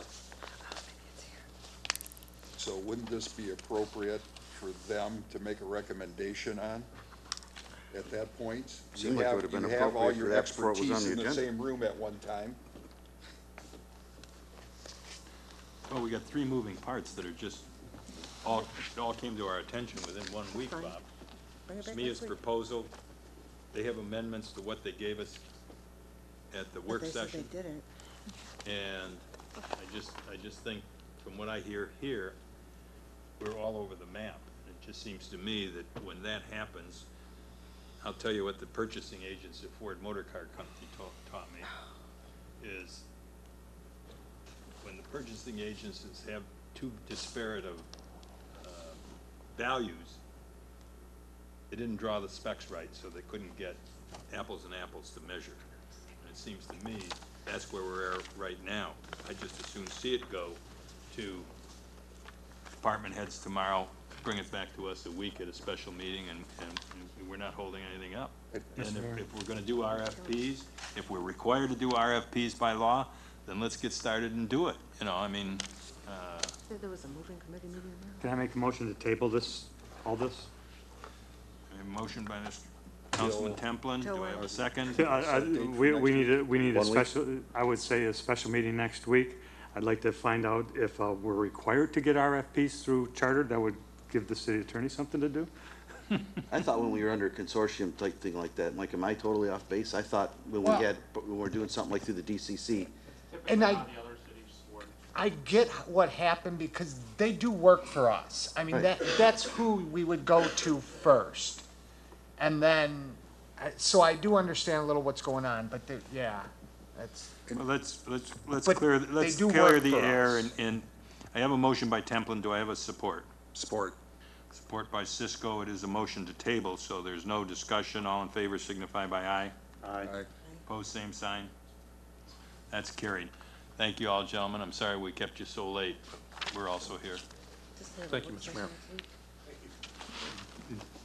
We go to, do we have, Special meeting. Did we set a date for the special meeting? Clarification. Well, I was gonna do it in other business. Okay. Oh, thank you. okay. All right. We've got 3 other resolutions, 2 of them, or 4 of them, yeah. Plant Moran for accounting services on hourly basis. Do you want to comment on who the? Just a little bit of background concerning the Plant Moran contract, and Brian Kammerer is here from Plant Moran and can speak to this. It's my understanding that the thought was there was a contract, a signed contract in place before Joyce left. And what was discovered is there wasn't. And then at the same time, there was a thought to providing us with a different option and a different way to go, and that is to pay on an hourly basis. And you see the memo on top of that document, the professional services contract, that indicates that by doing this on an hourly basis, there probably is an opportunity to control our costs a little bit more, and as we move forward, get to the point where the work is completely done in-house. So the recommendation is to approve a contract, this contract. What work are we talking about, the water? The accounting. Are we gonna? Brian, again, you can step forward. They may have questions for you. But the first one before us is to pay for accounting services on the hourly basis, and I think it's the Correct. January 21st dated memo from Robert Cady to City Administrator. Correct. And if we'd have a motion on that. to put Motion. a motion by Councilwoman Gabarecki. Do I have a second? Support. Supported by Councilman Cisco. Okay. You. Good evening. So we have been under contract with the city for several years. The last engagement letter that we have in our records is from 2012, which was set to expire at the end of this month, January 2015. During the course of the last several years, though, our arrangement with the city has changed several times on apparently what has been a handshake basis between an employee that is no longer with our firm and with Ms. Parker. And so the engagement letter before you is to extend our current arrangement where we provide accounting assistance to the city. The difference being, instead of it being a set dollar amount every month for 3 days a week, we put it into city management's hands where as the work ebbs up, if we're needed here 5 days a week, the city has the option of telling us be here 5 days a week. If there's a week where you don't need us for anything, the city has the option of saying stay home. And then we're just being paid on an hourly basis for the work that we're asked to do by city management. The hourly rate listed in here as far as the financial specialist, who is the person that is here doing the day-to-day work, of $106 an hour. That is based on our normal 3-day a week for $10,000 model broken down into 8 hours a day, 13 days a month. So it's about the same as what the original agreement from 2012 had set out. Are there any questions on this? Questions by council? I apparently had some, and I'm sorry for not going through the administrator, but I did address them to Mr. Cady, and the explanation that he gave me for the hourly rate was, the reasoning why, to be able to call them in when we needed you, not to pay for you when we don't need you to be here. And also the staffing issues within the department too also required some help for right now.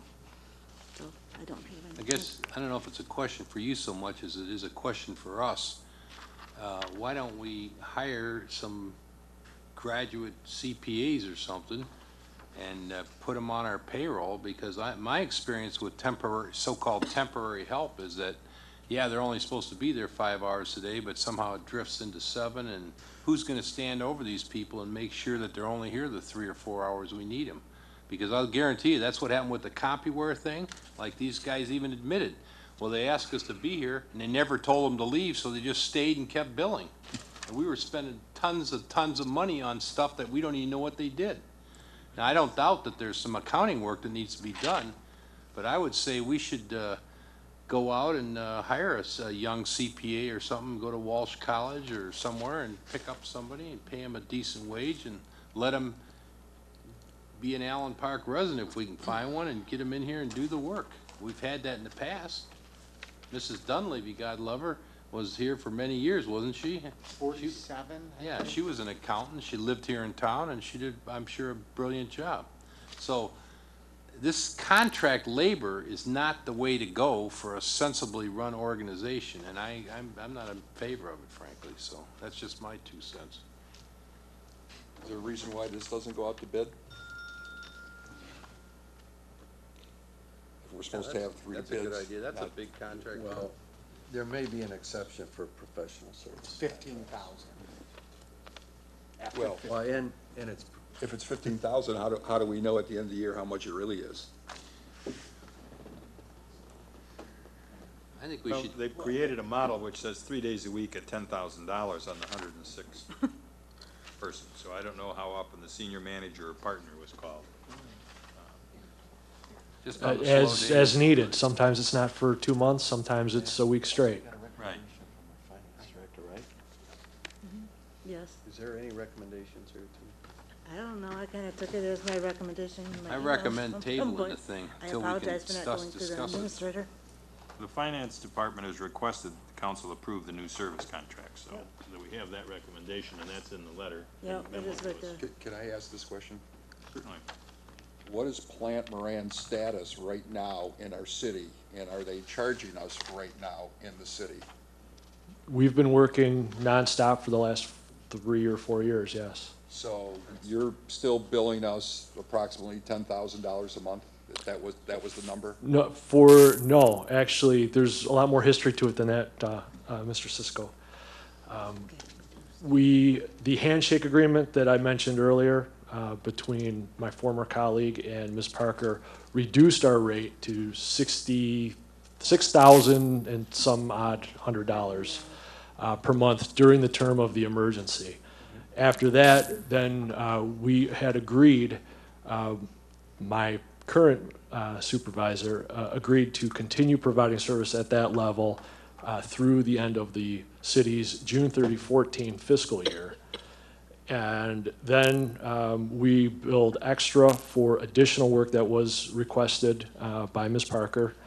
And then after that period of time, we went back to the $6,000 and change per month. And then in the last couple months, this proposal before you was delivered 3 months ago to the city. And for the past 2 months, Mr. Cady gave me permission to bill according to this document, with the understanding that our contract was up at the end of January, and we would either be retained or not. So you've actually been executing what you're saying for the last 3 months? Is that what For the you're last saying? 2 months. Last 2 months. So our bill has been reduced. Do we know what the exact number, The exact dollar amount of the last bill? yeah, or approximately? I'm sorry, I didn't expect that question. It was The last- 6,500 every month. It was 6,500 every month? It's not Well, changed? last month was not. Last month was elevated because there was additional time included.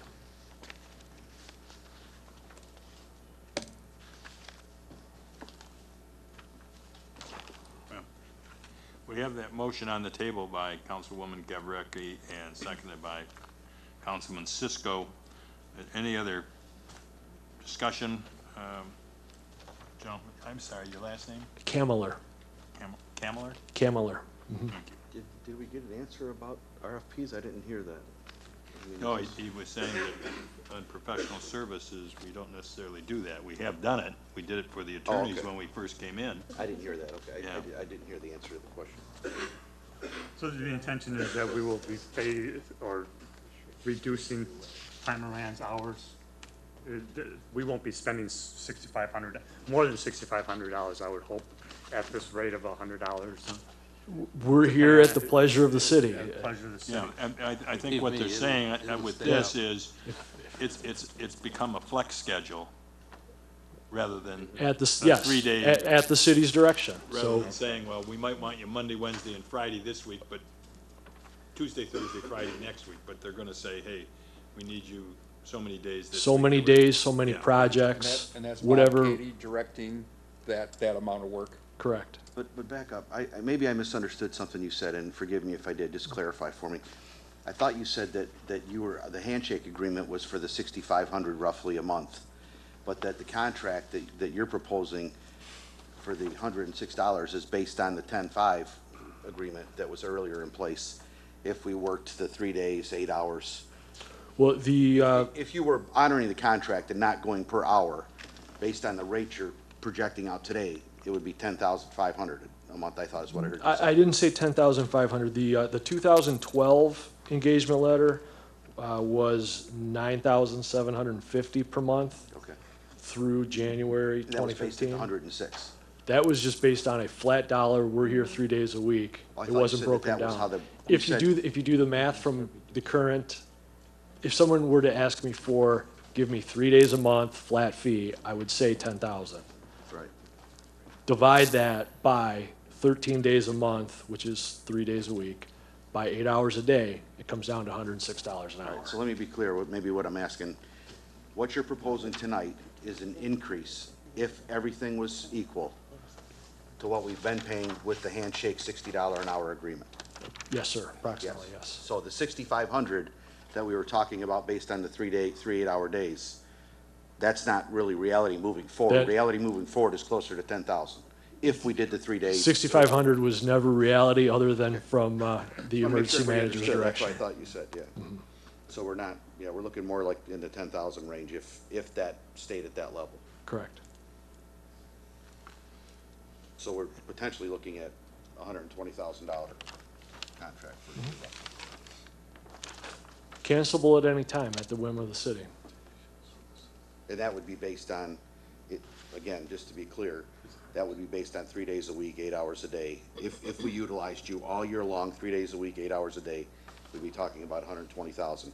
The only advantageous thing to us is if we could cut that 3 days back. But potentially, we could even go, if we ran into a situation that may be 4 days or 5 days on some weeks. Yes, sir. That's what they hope.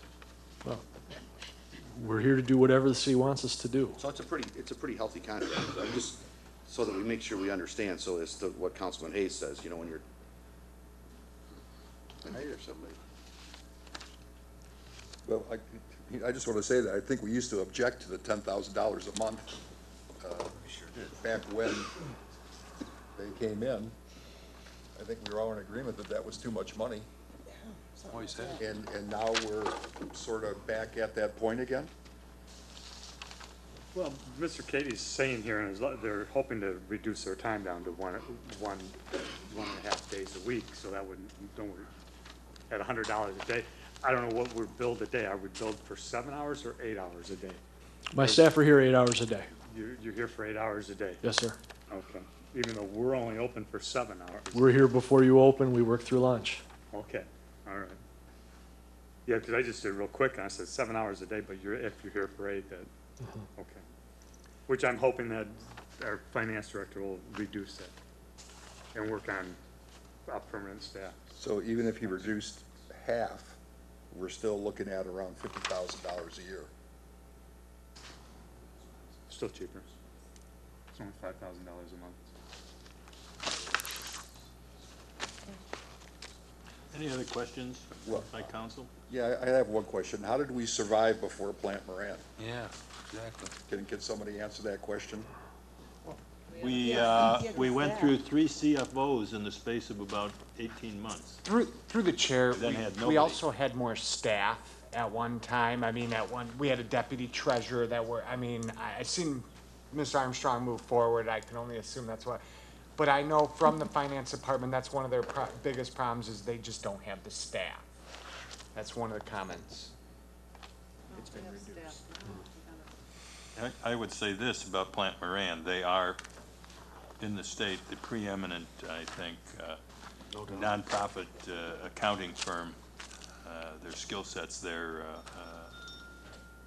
don't know how many communities you represent, but it's gotta be several hundred or thousands, I don't know. In Michigan, we work with over 200 communities. Yeah. So, Yeah. Let's recall, though, they were hired at that $10,000 a month to be the finance director and also have some help. That's, No, sir, the that's- original contract was not as finance director. We became the finance director mid-contract.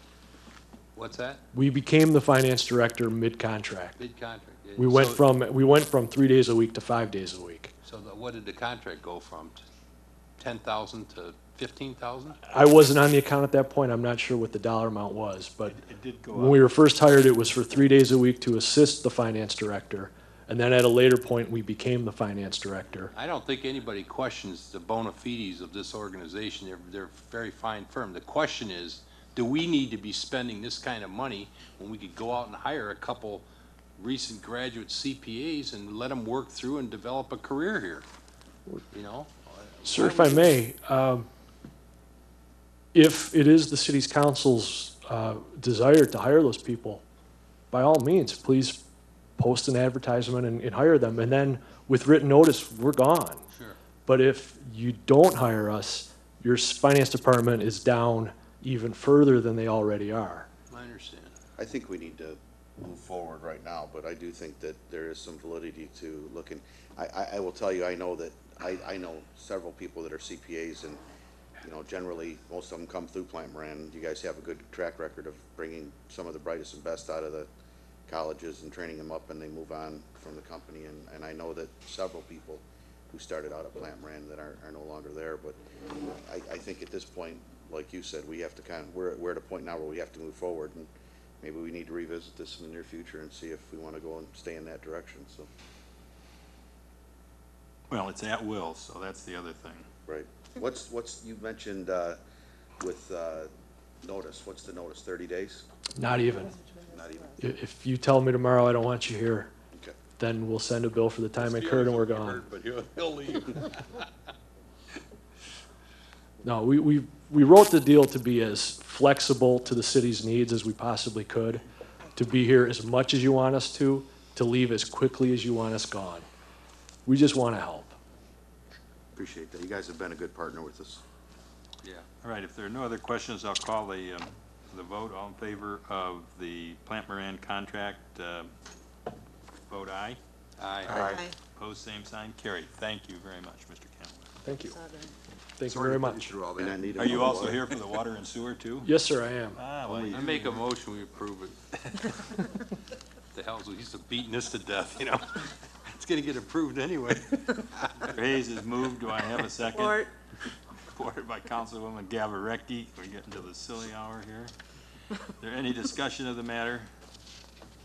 This actually is a very important rate Yeah, I study. understand. Yeah, I read that, yeah. For people, it appears that for some reason, we've been putting sewer rates into our water bill and then calculating our sewer rates again based upon a combination of sewer and water. Wow. Which means We owe a lot of people money. we double paid to the extent that,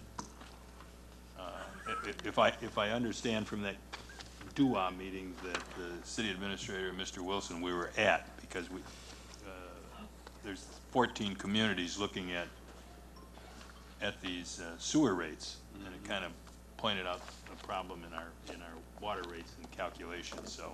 Can we get that one done at the $60? Hurt to ask. It takes a senior partner, for No. sure. But there could be as much as over $100,000 a year change in that Yeah, it was very calculation. I don't know it, but. Yeah, until we get in to really suspect look at there's the a- underlying We suspect there's just factors. been some miscalculation somewhere along the line, so. I think it needs to be straightened out. Any other discussion? I'll ask for the vote. All in favor, signify by aye. Aye. Opposed, same sign. That's carried. Thank you very much. Happy you. to still serve. Okay. Resolution to approve the bid for Corrigan Movers. So moved. Moved by Councilman Hayes. Supported. Supported by Councilman DeGiulio. Is there any discussion? Hearing none, I'll ask for that vote. All in favor signify by aye. Aye. Opposed, same sign. That's carried. The resolution for, I looked at this first and I thought it was Smarty, but it's Smart Fiscal Year 2015 Municipal and Community Credit Contract. Do I have a motion on that? I'll make that motion, sir. Support. Mayor Pro Tem Keenan, supported by Councilman Templin. Is there discussion of this contract? This is the smart bus, correct? Yep.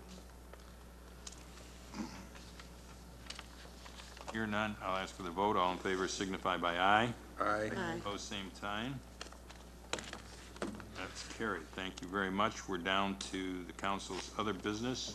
If I could just speak first and ask council's approval for a meeting to deal with the IT and phone materials at a special meeting next Tuesday. Could I, I guess before you discuss that, while we were waiting here, I did, I had a little bit of time, so. And, my hunch was, I don't know how we get around competitive bidding for that type of contract, and, my thoughts have been confirmed, so we want to consider just get our RFP drafted and get this rolling. Yeah, Bob, I appreciate your point, but I don't think there's any distinction between a nonprofit and a for-profit. I mean, they're all in business, and it's a competitive bidding process. Well, yeah.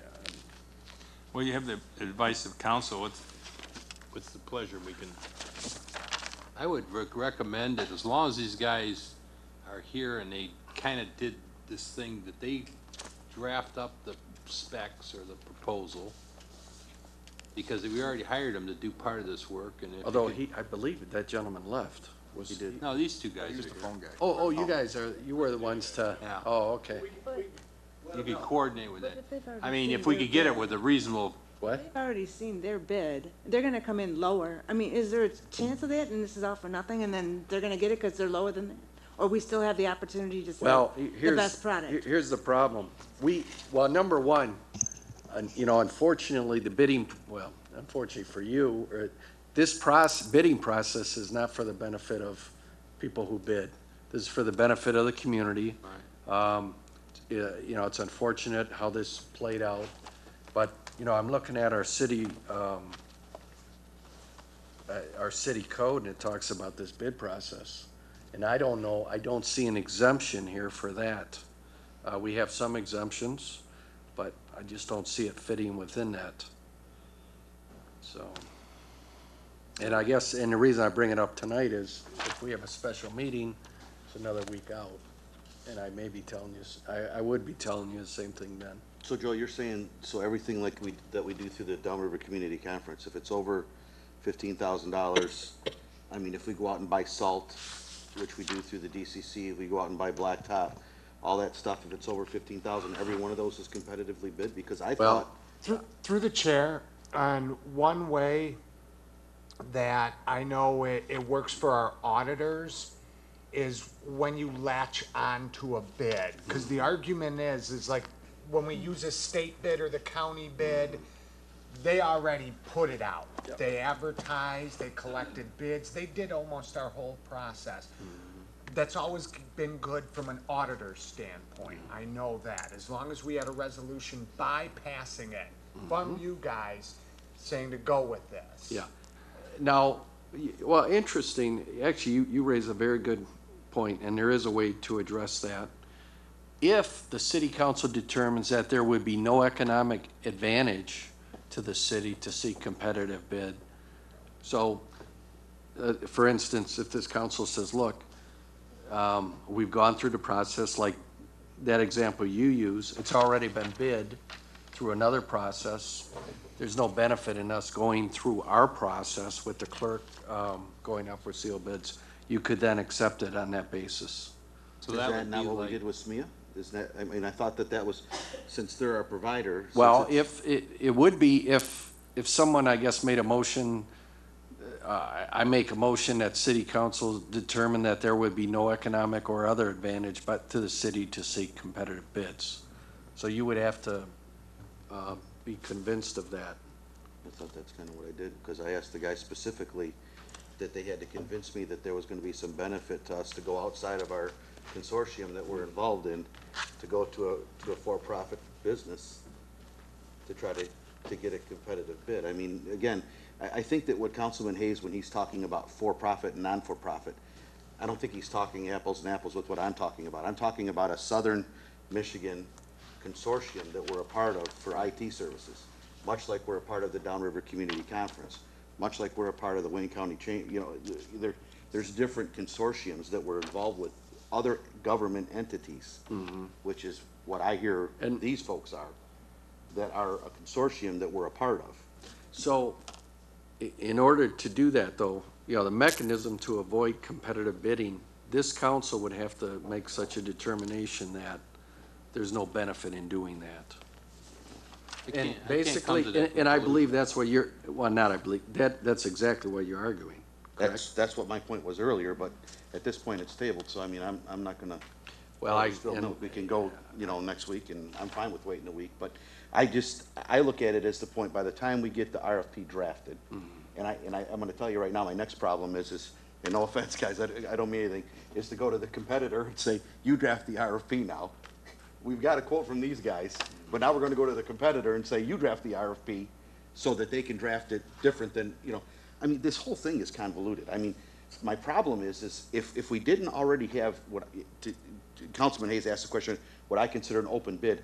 What I mean by an open bid is a bid that's public. Everybody's seen it. You got a bid from a company that everybody's seen, and as Ms. Gavarecki said, now what's to keep somebody from coming in and saying, I can get the same equipment for $10 less?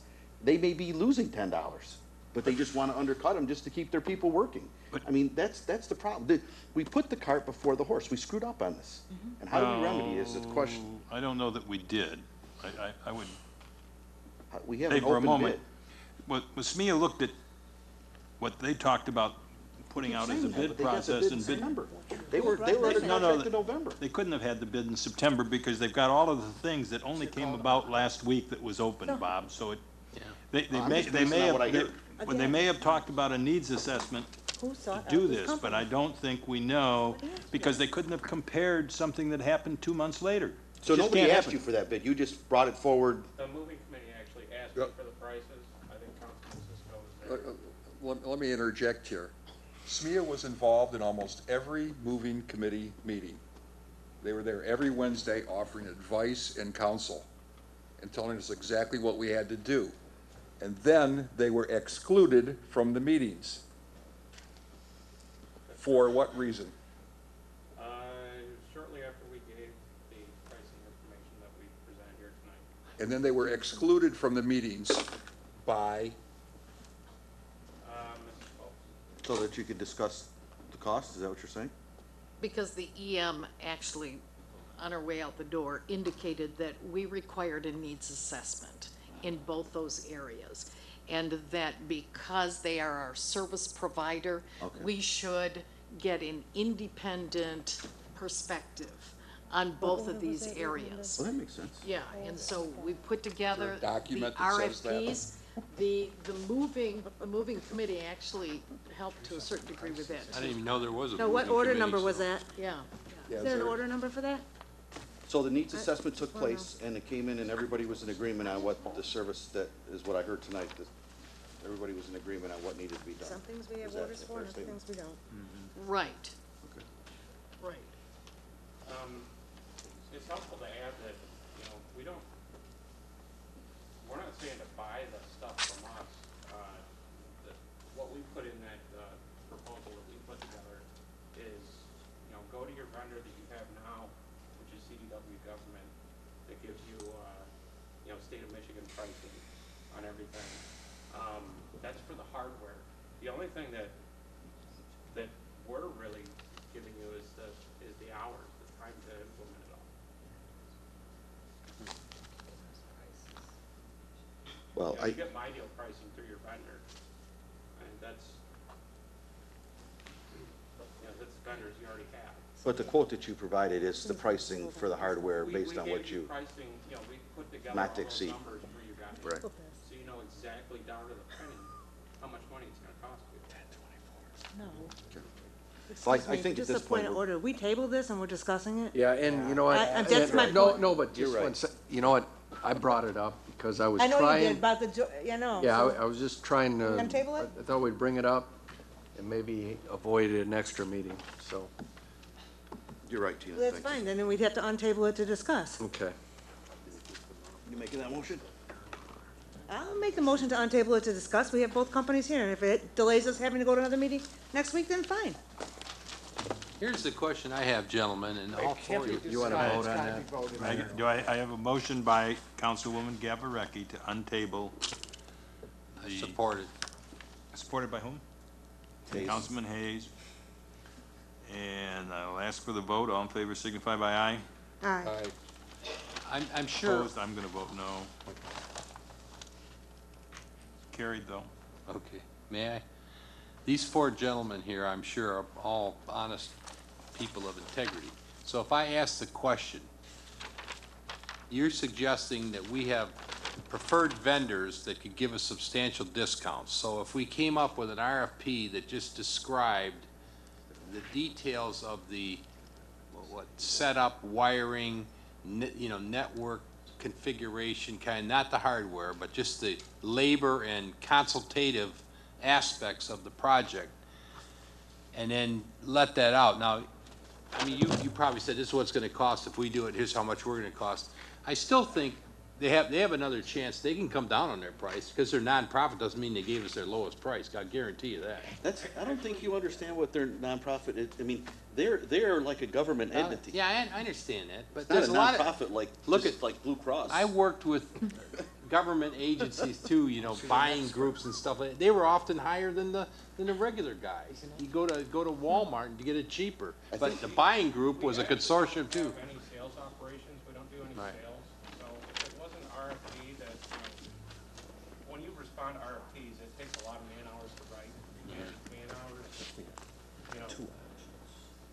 people don't get paid for. I can't pay a wage for this guy to do sales stuff.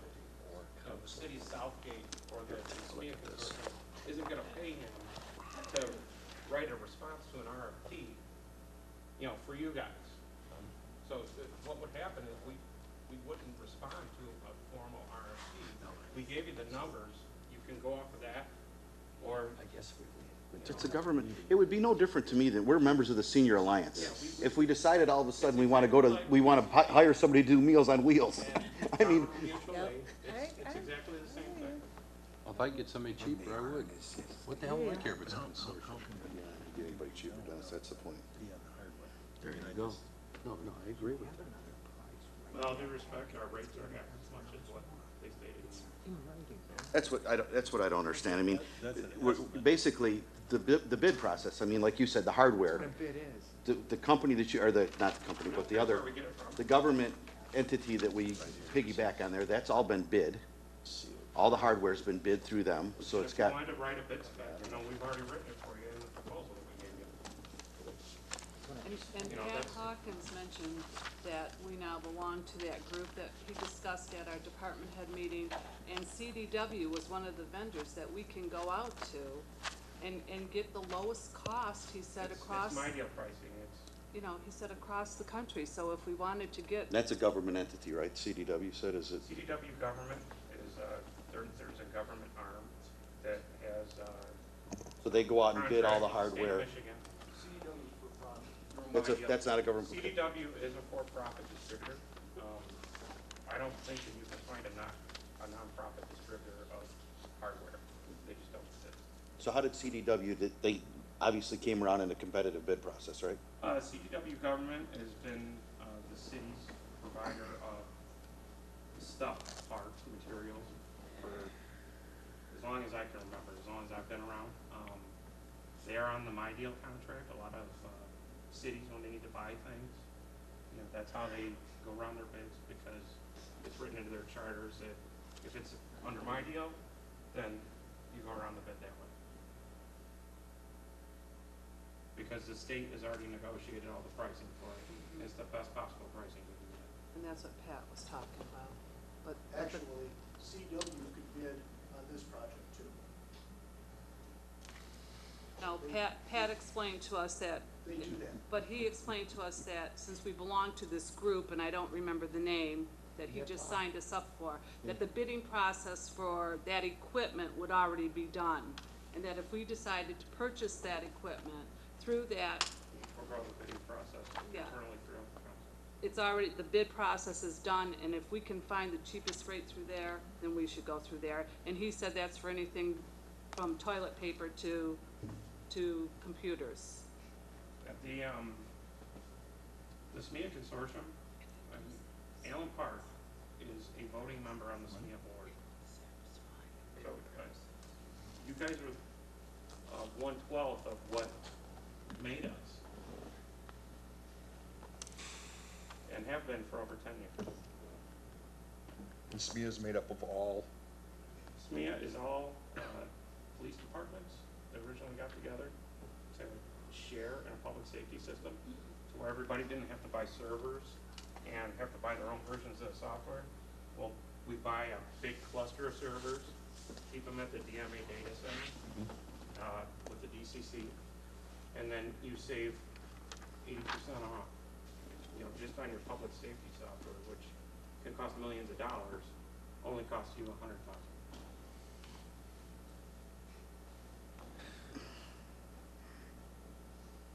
Well, if there's an exception to this bidding thing that can be found in this SMEA, I guess we could do it, but I don't know what it would be. so that's the question. Well- We either accept SMEA or we go out for bid.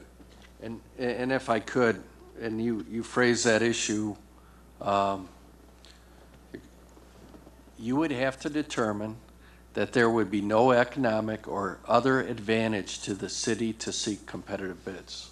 So if you were convinced, hey, this makes sense, this makes sense going with them, it doesn't make sense for the city to get competitive bids, you could then forego the bid process.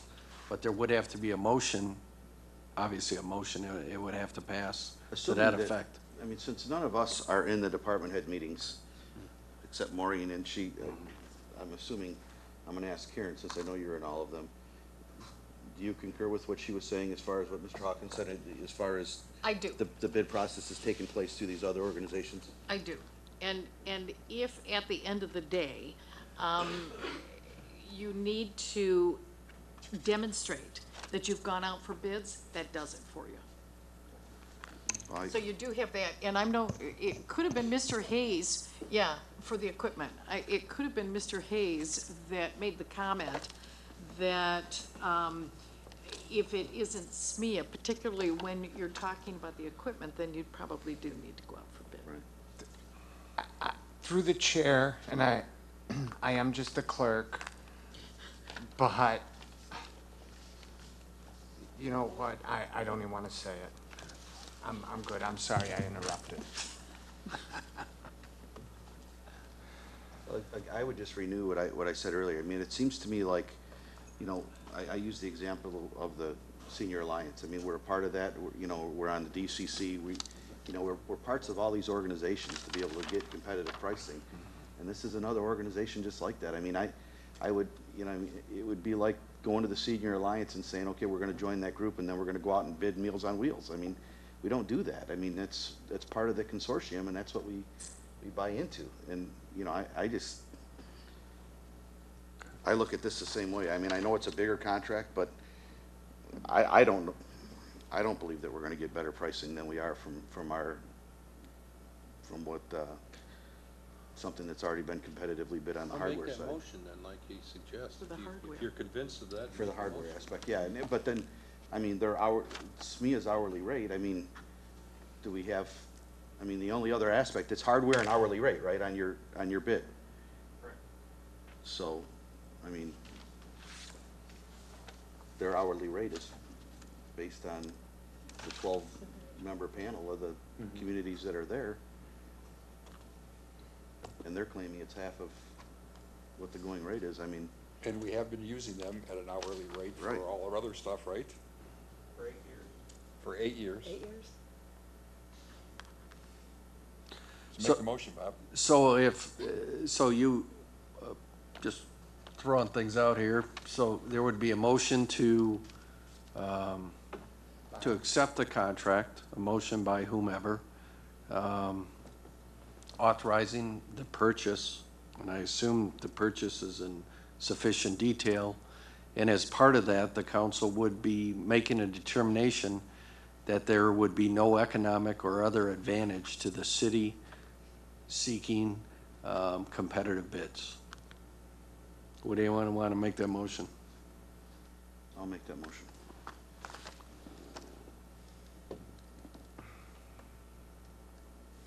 I have a support of the motion as I'll support it. stated by our attorney. Councilwoman Gavarecki is seconded. Is there any further discussion of the matter?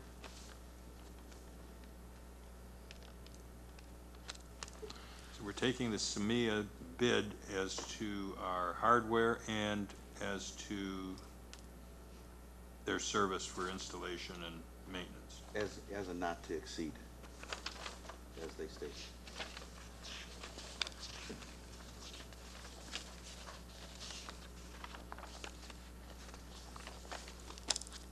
Okay, does everybody understand the motion? So, through the chair real quick, so you do want that phrase in there, not to exceed, right? Yes.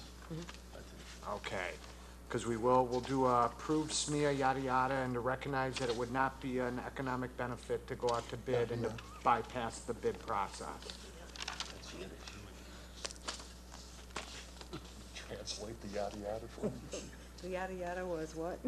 Well, that would be just, What did the attorney read? motion, support Oh. to approve the contract with SMEA to provide and install communication systems, and to recognize that it would not be a economic benefit to go to bid, so we would be bypassing the bid process. Thank you.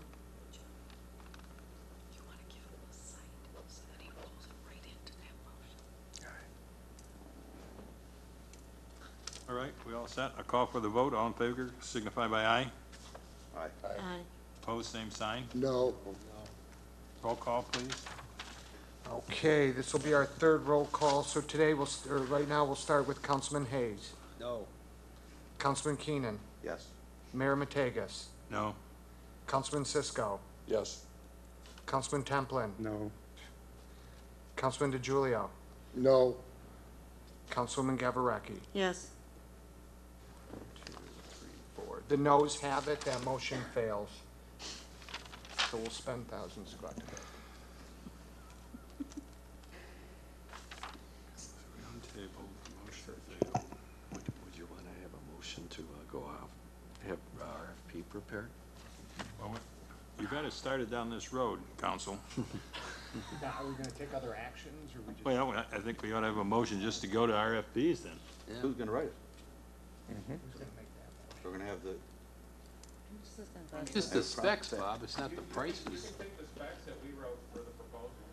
Like I said, we can't actually submit a formal response to it, so. Way to give it away. We're pretty much out. do we have a quote from you folks for writing the RFP? Yeah. We have it. What is that number? $3,000. It's write it, formalize it. Screen the bids with And SMEA can't bid on it. 3,000. And what's your time frame on that? Tomorrow afternoon. I think the way that So, just to say, we're gonna go out for bids, but am I hearing correctly that SMEA can't bid on it? Right. Huh? Is that correct? No, they couldn't have bid on something that was their specs. I think that's what you were saying. We're That what you're No, they saying? don't respond to RFPs because they're a government agency. We're a government consortium. No, you just lost them. There you go. Now we're gonna pay more. You just X them out of the You equation. just, yep, Now we're gonna pay $3,000 for an RFP and we're Yeah, gonna there pay you more go. money. Yep. And probably pay another $100,000 more Thank you. for I what we was wanna just make sure. voted on, no. So you wanna reconsider that and remember this redo moment. that vote? We can't didn't take hear that that the first pricing time. and give it to you guys, because we can't respond formally to an RFP. We're a government entity. How do you respond then? If you guys want to accept the pricing and the numbers that we've already presented to you, you can do that. So the RFP would have to go out to We other can't- people and we'd have to use their numbers. there's no overhead in the SMEA consortium to where I have extra money to pay guys responsible. Well, let's ask the guy that we proposed to hire. If you got 5 envelopes and they're all sealed and you open up and then you say, you know what, all these are way too high, could you recommend as our agent that we take SMEA? Yes. But there's no absolute guarantee that somebody couldn't come in lower than them, right? There's no guarantee. If they write the RFP, can they bid them? They don't sell either. If I could respond to that. If we were to bid on an RFP of this kind, we would disqualify ourselves from at least analyzing and recommending that, if not writing it. That's the council's pleasure. The point is, we need to stay blind to that process if we want to bid on it. If we were to just write it, analyze it, and recommend it, we do that as well, as I've mentioned. I think the only way we're gonna get a competitive bid, if they're gonna be involved in it, is to use the spec that they've given. I Well, mean, we if could- we write something different, then it takes them out of the picture. You could use our specs as well. Again, But that would change, if you're doing something different than what they're doing, then that makes their bid null and void. and that's why there's a difference in both of our bids, is because, and I haven't seen what they've proposed, by the way. That's why there's a difference in the project proposal, because we don't know what they've They may spec'd not. out. We did as an independent assessment. Here's your needs, this is what you're gonna require. I don't know what they've done. So when you say that that you guys are in agreement, or when maybe he says you're in agreement, that's because he's seen your stuff, but you haven't seen his stuff. That is correct. So you saw his stuff and you agreed, everything that you said is the same thing that they The said. gravity of the situation, things need to be replaced. But there's no concrete evidence that your bid is apples to apples their bid, because you don't know what they bid. We've seen their bid. Okay, they haven't seen yours, so they don't know what you did. Can you say that yours is exactly like theirs? Your specs are exactly the same as his? Technically, they didn't put in a bid, they gave a price range. Okay, but I mean, let's talk about the specs. Are the specs identical? The specs, outside What he of specified? outside of manufacturers and things like Yeah. that, they are identical. You know, they're proposing a base phone system. You know, you have to have a wide area network system. Right. It's And you're talking about a It's land? apples to apples. I mean, if you're talking about brand names, those could be different. Like Ford and You know, Cadillac? Gentlemen, can I just, See, you know, this is the problem. You I'm gotta- I'm the oldest one up here and I'm getting tired. I don't remember I heard a motion for an RFP. Did I get a motion? Well, we figure out how that tabled would the go. 3 items, so I don't know what you're gonna do with items 2 and 3. Well, they untabled it. Yeah, are we gonna act on those before we go to an RFP, or? Well, I think that was the issue. I Okay. was to go on an RFP, and it was for, and I still don't understand why we can't take their bid, put it in with whatever else is submitted, and have it reviewed and evaluated. They haven't But had the it's a opportunity. sealed bid If process. he writes an RFP right now, and he says he wants, A, B, C, D, E, and F, and he's got something totally different in his bid, it's not gonna be apples to apples. I agree, if that were the case. But he has the right to look at the RFP. I guess what I'm saying is that I'm not against doing an RFP, I think we need to do that, but I think it needs to be done off his spec, 'cause that's the one that's public already. I just want to know, if your ultimate goal is to review their bid, then why are we going through this whole process, spending the money, and then going to accept them in the long run? If you're going to do this and go out to Somebody bid. could come in lower. There's no guarantee they're the lowest. We have to Okay, use, I That's why just- you bid. we have to Okay, use their I spec. just though. asked.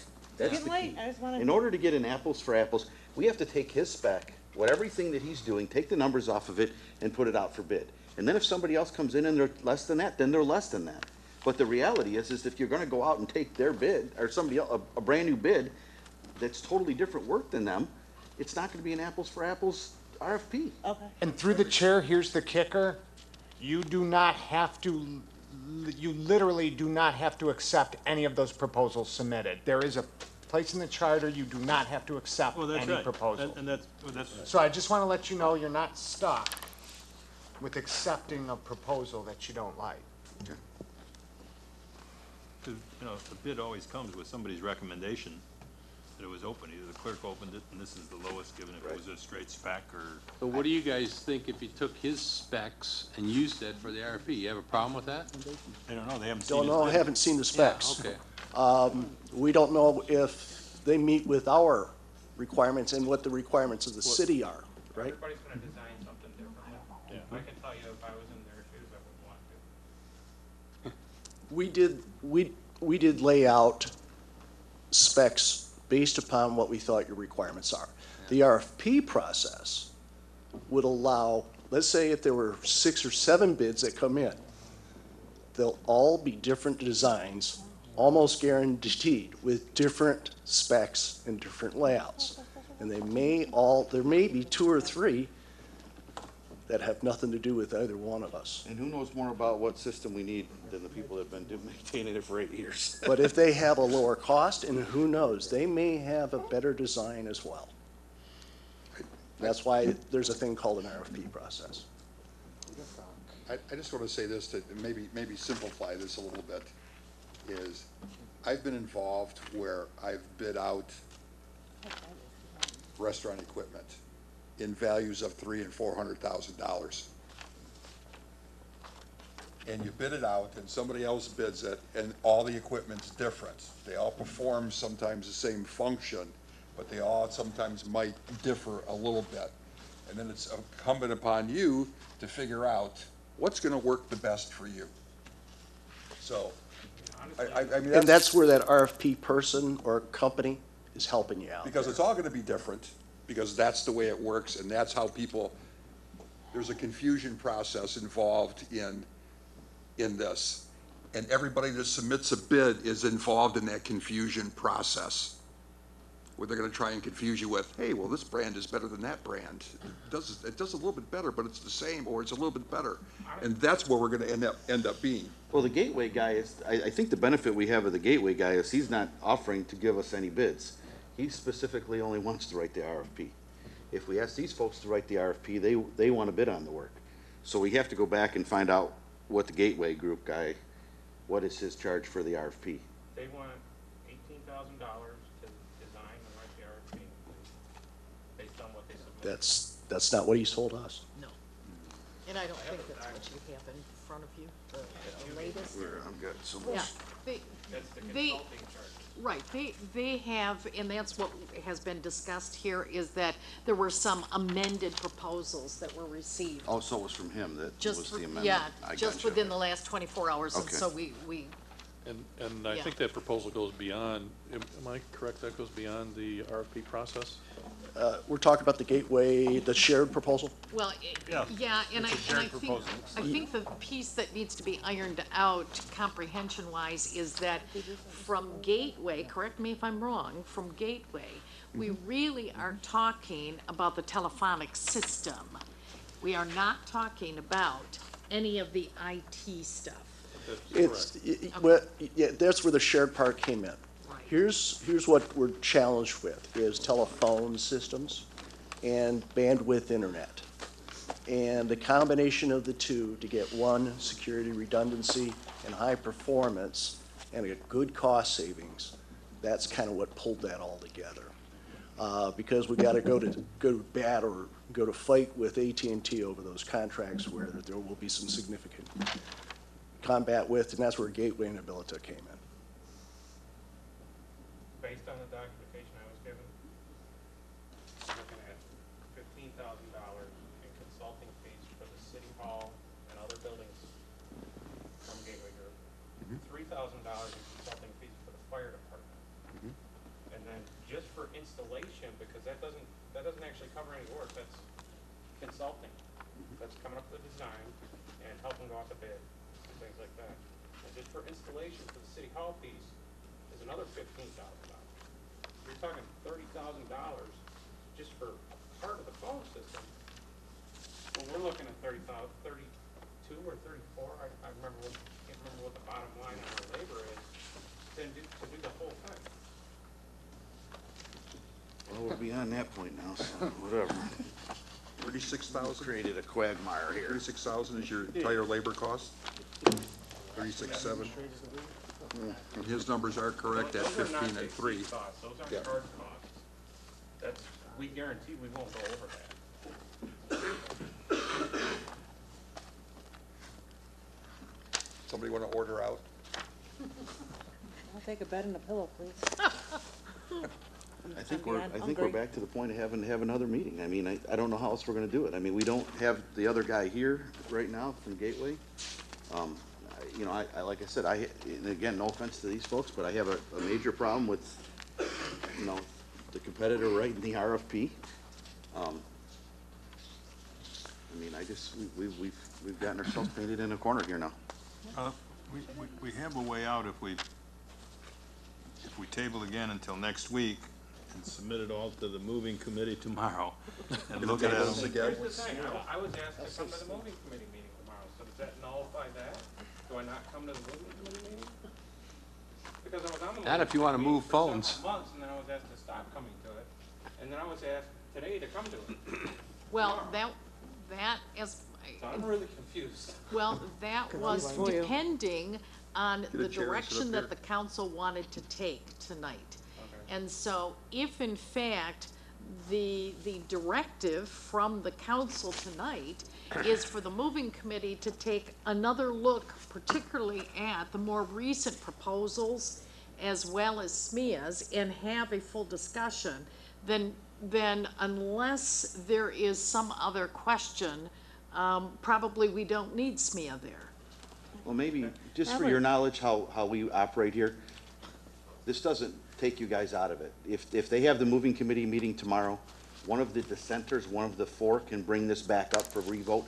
The folks, the three that voted yes cannot, but one of the four dissenters, hopefully those four will go to this committee meeting tomorrow and maybe be educated a little bit more on it or something, and one of the four of them can bring it back up, you know, next week if we want to have another meeting or whatever. You know, I would, I don't know if you can do it tonight, I would bring it up for reconsideration tonight.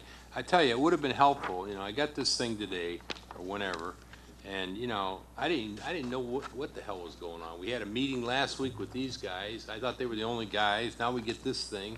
But if it would help, I'm happy to cooperate, and I would ask that we reconsider it right now, take another vote on it, and let's get this thing over with, because I'm not. So, are you making a motion to reconsider? Yes. And who has to second that? Anybody? No, I think it would have That'd to be be a one of the dissenters. dissenter, I guess, I don't know. Who's the Mr. dissenter? Clerk. You and I, right? Mayor, Templin, you, and me, I think were the dissents. Right? Mr. D, right? So what Again, was your motion? I'm not a parliamentarian, but usually it's the motion that counts the most, like it has to. Doesn't need to be seconded? No, technically by Robert's rule, I don't want to get into, We did this once before. it's,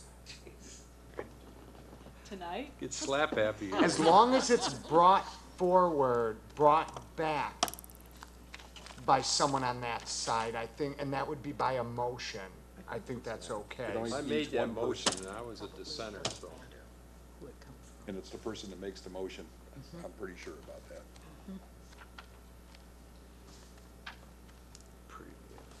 Motion.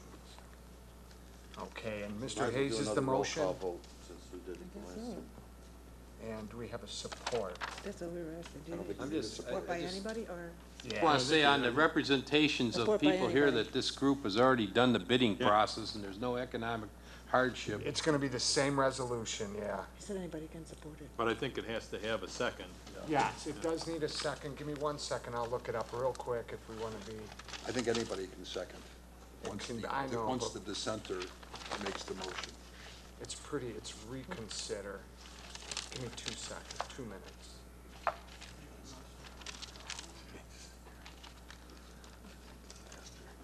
We got this shit earlier. Okay. 2 seconds.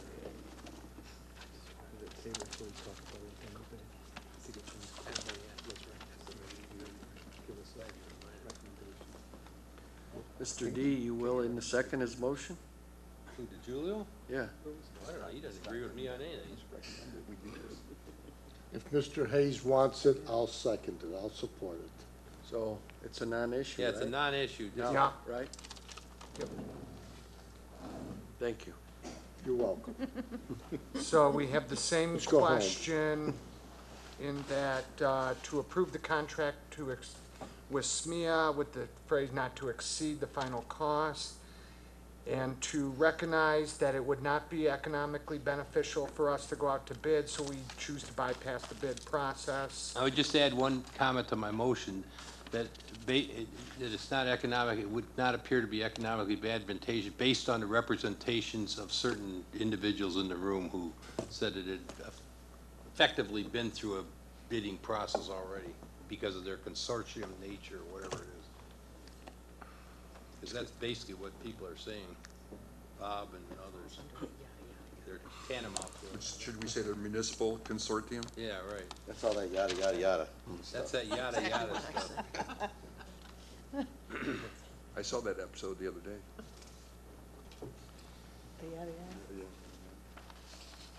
Okay, let's call the roll there. We all set with the motion? Everyone understand? Clerk understand? Yes. So we're ready for the vote. All right, ask for the vote. All in favor signify by aye. Aye. Opposed, same sign. No. I vote no also. There's 2 noes, 5 votes are carried. Okay. We're still in other business. Since you didn't want to go to a Tuesday meeting for that, how about a Tuesday meeting if we bring up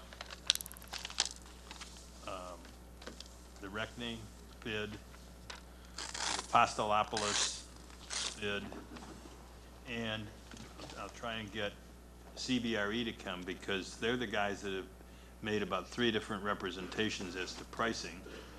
And that way we will have all 3 groups of CBRE representing 3 different groups, giving you 3 different opinions, or we can just say, no, let's have a motion to reconsider and take the one you like. You mean you have these bidders there and maybe have them outside the room and bring them in and? Well, no, but they all are saying something, and I think we all have questions. Yeah. And we haven't had that much time to look at them, and I don't think Mr. Apostolopoulos, from what I understand, he's just gonna sit on his offer. That's what he did up in Pontiac when he bought the Silverdome. But we can at least, say that he can send his representative, which is also CBRE, to answer Okay. questions. That's fine with me. I'm good with that. So, I just want to bring up this point, so whenever a representative comes in and it's not the actual person or close to that person, as I'm talking CBRE, we always have unanswered questions. So is this, at this point, worth doing, or do we wait and set it up to bring, or have one of the principals come in and do this? Like Mr. Reckney was here today. Obviously, he's going back to New York, but can CBRE represent him in the way that we need to ask questions? We can do it a couple ways. You could submit all your questions to me, and I'll send them on to him, and we can come back for answers and set them up for a meeting. Because they were still formulating their offer. Is that correct? I think it would be beneficial for us to meet without any representation from them, just to kind of formulate a plan on what we'd like to do now that we have different alternatives. I mean, i.e., do we want to have City Hall back in the back? Do we want to move it over off of Enterprise Drive where it's got a wider driveway? That was my thought process when I asked that question. I don't remember, I think Councilman DeJulio brought up about traffic and what have you, as you're trying to navigate through whatever. Wait a minute, is that even a possibility? Yeah, I asked him tonight if he would be open to, not in the frontage, but maybe over like where Ford Motor Company has their operations over there, where you have on the back side, By the where you tracks? have a 4-lane road there, where it might be more advantageous to us to get in and out of or something like that. So I'm kind of thinking that at this point, now that we have a new opening to it, we might need to sit down as a group and just formulate a plan as to what we'd like to see that we could send off to them, talk about the demolition, talk about, you know, all that stuff, and Well, that would be good. We'd have to send them all that stuff so they could formulate some kind of what we'd like offer to back see in to an us. offer. Yeah, I mean, I don't know, Mayor, how do you? But I will also say this, is that the window for doing these things this year is fast disappearing. Yeah, yeah. And that was relayed by Mr. Reckney today. I do think that we need to have some sort of a motion to move forward with discussing, you know, design, square footage, what, you know, there's got to be something to move forward on.